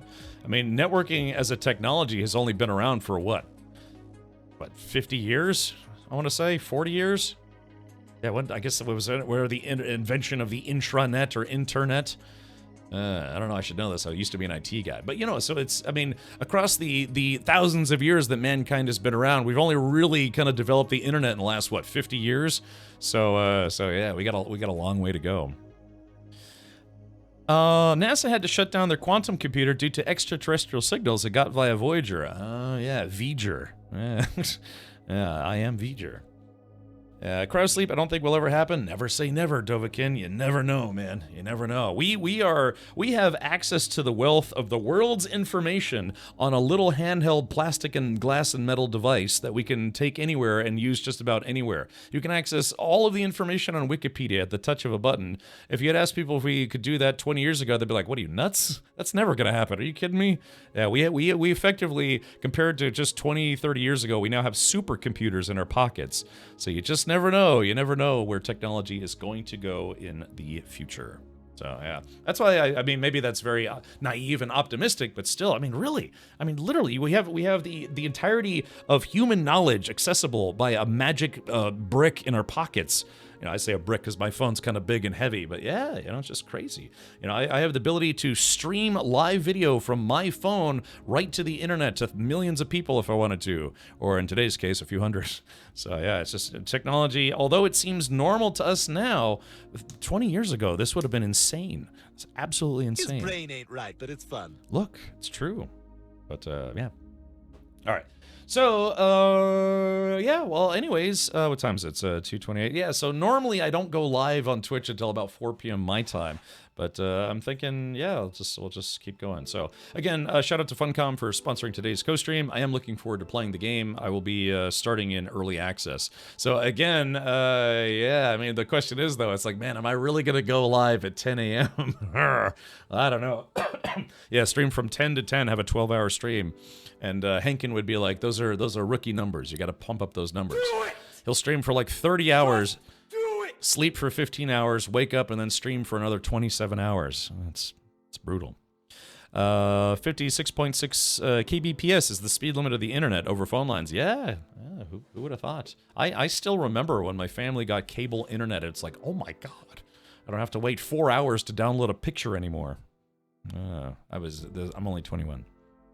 Don't we already have cryostasis? Like the heart only beats like 1 to 2 times a minute, just enough to supply blood to the brain to preserve it? Something like that. I can't remember which college did it, but some folks successfully froze a beagle for something like 2 hours and then were able to revive it. That's yeah, like I said, I guess the problem with cryogenics is that typically it destroys the cells and your tissue, and that's why you can be frozen, but you can't be brought back to life because it destroys your cells and your neurons or whatever it's called. But who knows? Maybe someday they'll figure a way around that. Yeah, and just then we'll have Demolition Man, where people get put on ice. Yeah, they're frozen. It's like, okay, you get 20 years, but you're going to be frozen that entire time. It's like, well, the whole concept of being punished is that you hate it, not that you're like, you just, get frozen. They will launch servers and waves, but I would coordinate with whomever you want to be on servers. I'm pretty sure we're going to be doing US Central. So whatever servers fall under US Central, we'll probably jump onto that. But yeah, we'll have to see. I'll try to pick a very low pop server so that way more people can join the group. So. Let's see. Thor from Pirate Software is going to stream from launch until the launch on 5th until he collapses from exhaustion, then uses superpower short sleep syndrome, then wake up and continue. Yeah, that's basically what Henkin does. My parents' house still doesn't have anything close to even broadband speed. They have ground beam dish type internet that gets like 15 down. Satellite internet is getting better, Starlink or otherwise. It is getting better, but the problem with satellite internet is latency. Yeah, because it's got to shoot that signal from your computer through your lines to your router to your modem to whatever dish or something that you have to use to connect to Starlink. It's getting faster, but it is still latency is an issue. It's still not great for gaming for that reason. Even if he's got con crud from TwitchCon Europe, oh yeah. Thoughts on if the Ultimate is worth it or just the Deluxe? Yeah, let's do this. See if I can. Oh, oops, wrong button. Let's see if we can find a little bit of a spoiler there. Let's see the different versions. Let's see. It's probably on their website. So let's see here. Pre-order now. Hold on. They had an infographic about what you get in the different versions. Hold on. I'm trying to see if I can find that infographic. Wish list on Steam. Pre-order now. Is this game going to be on console? I thought someone said it was. Hold on. Let's see if I can find. Let's see. Dune Awakening. Dune Awakening versions. Images. Okay, here we go. Let's pull this up.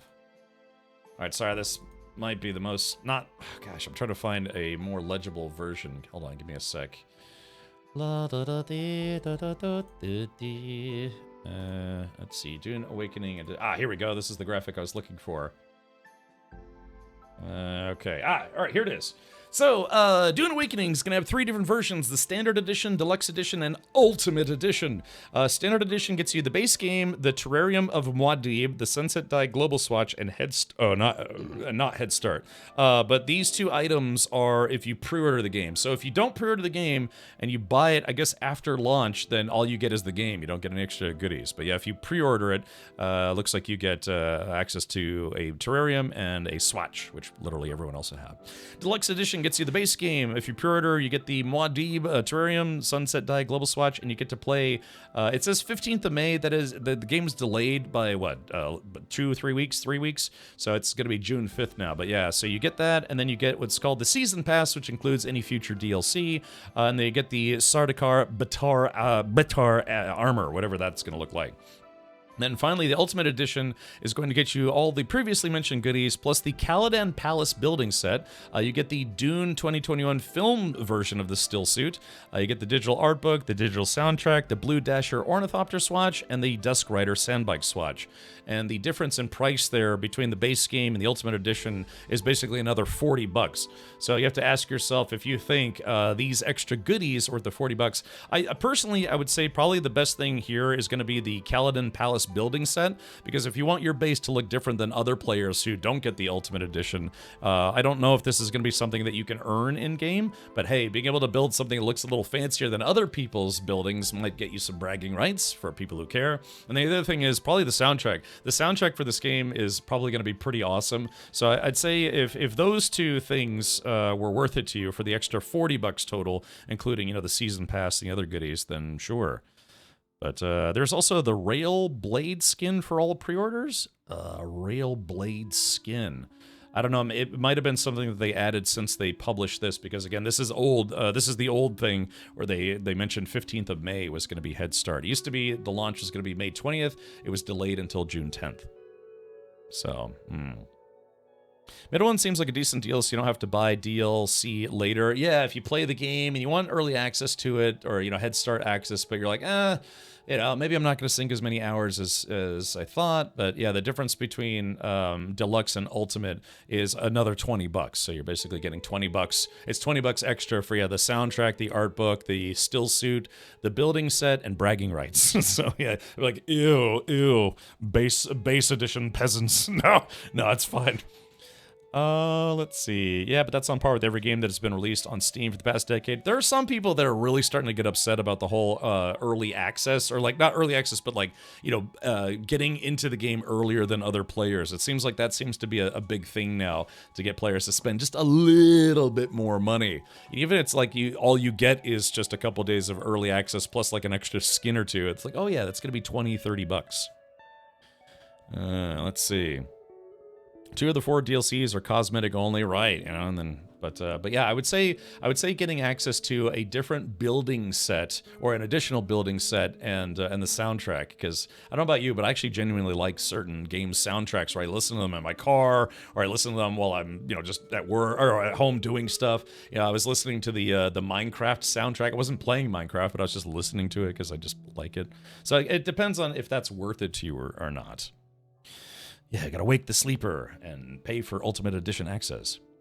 Look further down. There's a link. There's a click down you can see for this stuff. Oh yeah, here we go. Click to find out more. Sardaukar. Yeah, I mean, yeah. This is basically the same thing we were just looking at, though. So this is actually on the Steam page. Ultimate Edition. Oh yeah. So here we go. Let's see if we can. Yeah, see if we can zoom in a little bit. So, yeah, Caladan Palace building set. Yeah, if you want to make your place a little fancier. Let's see. So here's the Sardaukar Bator armor. So, yeah, if you want to look like a Sardaukar right from the get-go. And then also, yeah, the Dune film, the remake film. And then you get yourself a little mouse. I'm actually looking forward to this, getting a little desert mouse. So, yeah, the Sunset Dye Global Swatch. I like it because it's got some black and orange in there.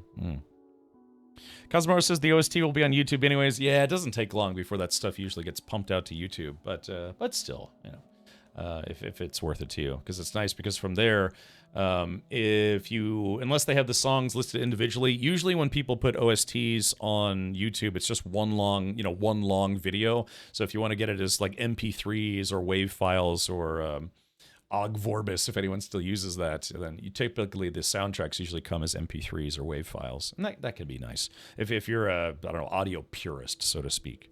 So, mod geek. So yeah, but anyways, yeah, it's up to you. But like I said, I will be streaming myself. The question is, you know, how early am I willing to get up on June 5th? Today, like I said, I started streaming at 11:30 a.m. That's 4.5 hours earlier than I normally stream, but. Yeah, it could be the big server rush. The other thing is like getting the name that you want.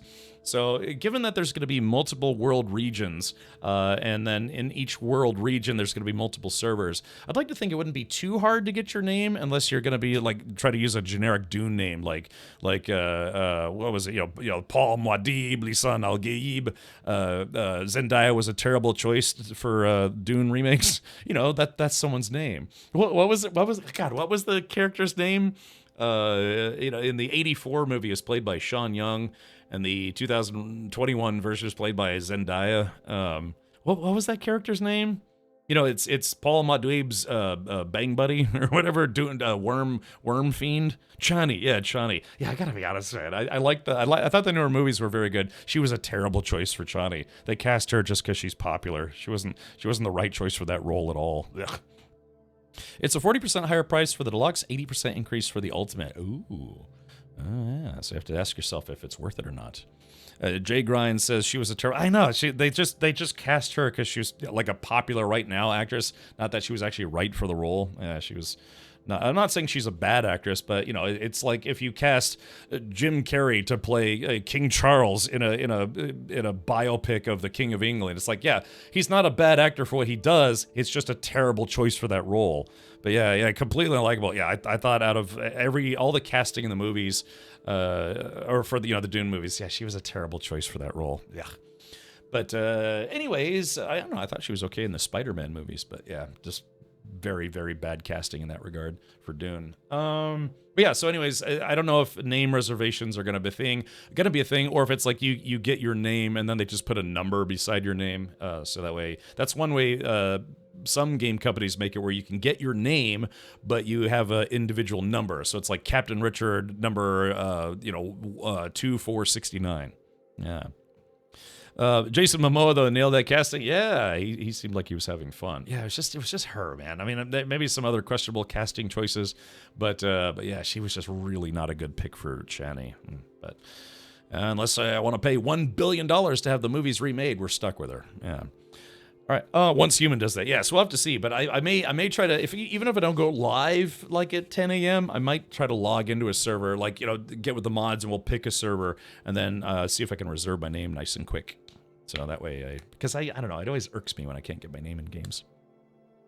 Are the armor and still suit and deluxe ultimate sets that are going to be cosmetic or actually stat based? Well, I'd like to think that it would just be cosmetic, but the thing about still suits is still suits actually do have a function in the game, right? So they help you retain water. Like you could recycle water. You peed your suit and some other stuff. It's a little bit better for hanging out in the hot, blistering sun of Arrakis. But then it says Sardaukar Bator armor. I mean, if it's armor, then it's literally armor. I don't know if there would be a way to apply a look to your current existing armor, because I know there are different armor sets in the game already. So this could be something functional that maybe you get right from the get-go, or maybe you have to play a little bit of the game before you can quote-unquote unlock it. I don't know how they're going to do that. It may just be like the moment you have a chest, it'll poof magically appear in your chest. But I don't feel like they're going to do that. So yeah, but given that it's armor has a protection value, and the still suits have a function. So if it's a skin, I'm guessing it'll be some, like, say you have to have light or medium armor or heavy armor, then you could apply the Sardaukar skin to it. But we'll have to see how they're planning on implementing that. They said would release the world and siege names prior to launch. I do remember that, so yeah. But like I said, even if I saw that list, okay, it's like, all right, U.S. Central Muad'Dib Anus server name, and it's like, okay, I'm planning ahead of time to jump on that server. The next thing I know, I try to log into it, and there's already a queue because the server's filled up concurrent, with concurrent players already. So that's going to be tough. That's going to be very tough.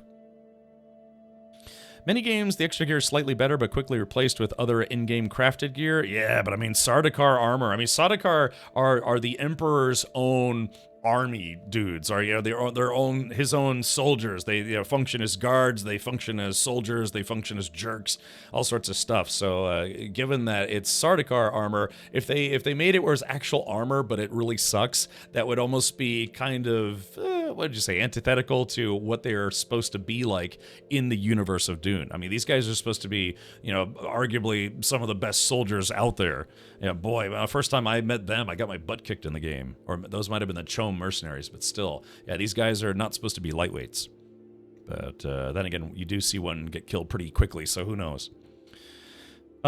These are just cosmetics that you'll be able to apply to items you acquire in the game. Okay, gotcha. Yeah, because I guess that would be more fair for people who would be afraid of this becoming pay to win. It's like, oh, you get a still suit instantly, or you get like decent armor instantly just because you paid more. You're right. That would be unfair to a lot of other people. I'm just thinking about how it's these are functional. Both of these suit sets are supposed to be functional. So if it's just a cosmetic, then yeah, they'll probably have to have some kind of menu or something where you can apply cosmetics. Probably in the same way where you apply different color swatches and stuff. I don't think if I did, I don't remember playing with that stuff much in the open beta. Yeah, Sardaukar are the elite terror troops of the Emperor, right? So you wouldn't want to be dressed up like this, then be a pushover, because that would just be embarrassing. So yeah, still suits light, medium, and heavy. You can only replace the cosmetic with the equivalent class of armor. I'm assuming this would have to be at least medium or maybe heavy. That would be my guess, but I don't know for sure. If only I had a costume where I could dress up like a Muad'Dib. I could be a deep desert furry. Just like, okay, guys, you like my big ears and my big tail and my tiny mouse dong? That's, I guess, what furries are into. Just like animal dong. Yeah, it's the same way you change your color or hide your helmet. Okay, good to know. So we'll have to see. Man, what sucks is like we're talking about it. I really wish we could actually play this right now. Wouldn't that be nice? Yeah, I wish we could jump into the game right meow, but sadly that is not the case. Yeah, so we are, what's it, 28th, 29th, 30th, 31st, and then 5 days. So we're about like 8.5 days away from launch, if you get early access. Matt says, is this still a sponsored stream? No, but just kind of shooting the breeze, just talking about it. It would be, I know, it would be nice if we could play it right now. J-Grind played a lot during the open beta weekend, didn't you, J-Grind? Yeah, somehow played for, how many days in a weekend? There's like, 24, 48, 1 million. Hundreds of hours played in one single weekend. Yeah, J-Grind says, I loved that open beta and somehow logged hundreds of hours in the game. Well, hopefully I didn't get too burnt out on J-Grind, because it sounds like, mid to late game is going to be pretty fun. Yeah, 200 plus hours. Yeah, somehow it across, what was it, the 3 or 4 days that they had an open beta weekend, logged 200 plus hours. Yeah, he's apparently got a time travel device. Yeah, math. It's interesting. Okay. All right, well, yeah, so thank you for tuning in for that portion of the stream. Again, I am live early today, but yeah, what can you do? Just thank you, Funcom, for sponsoring today's stream.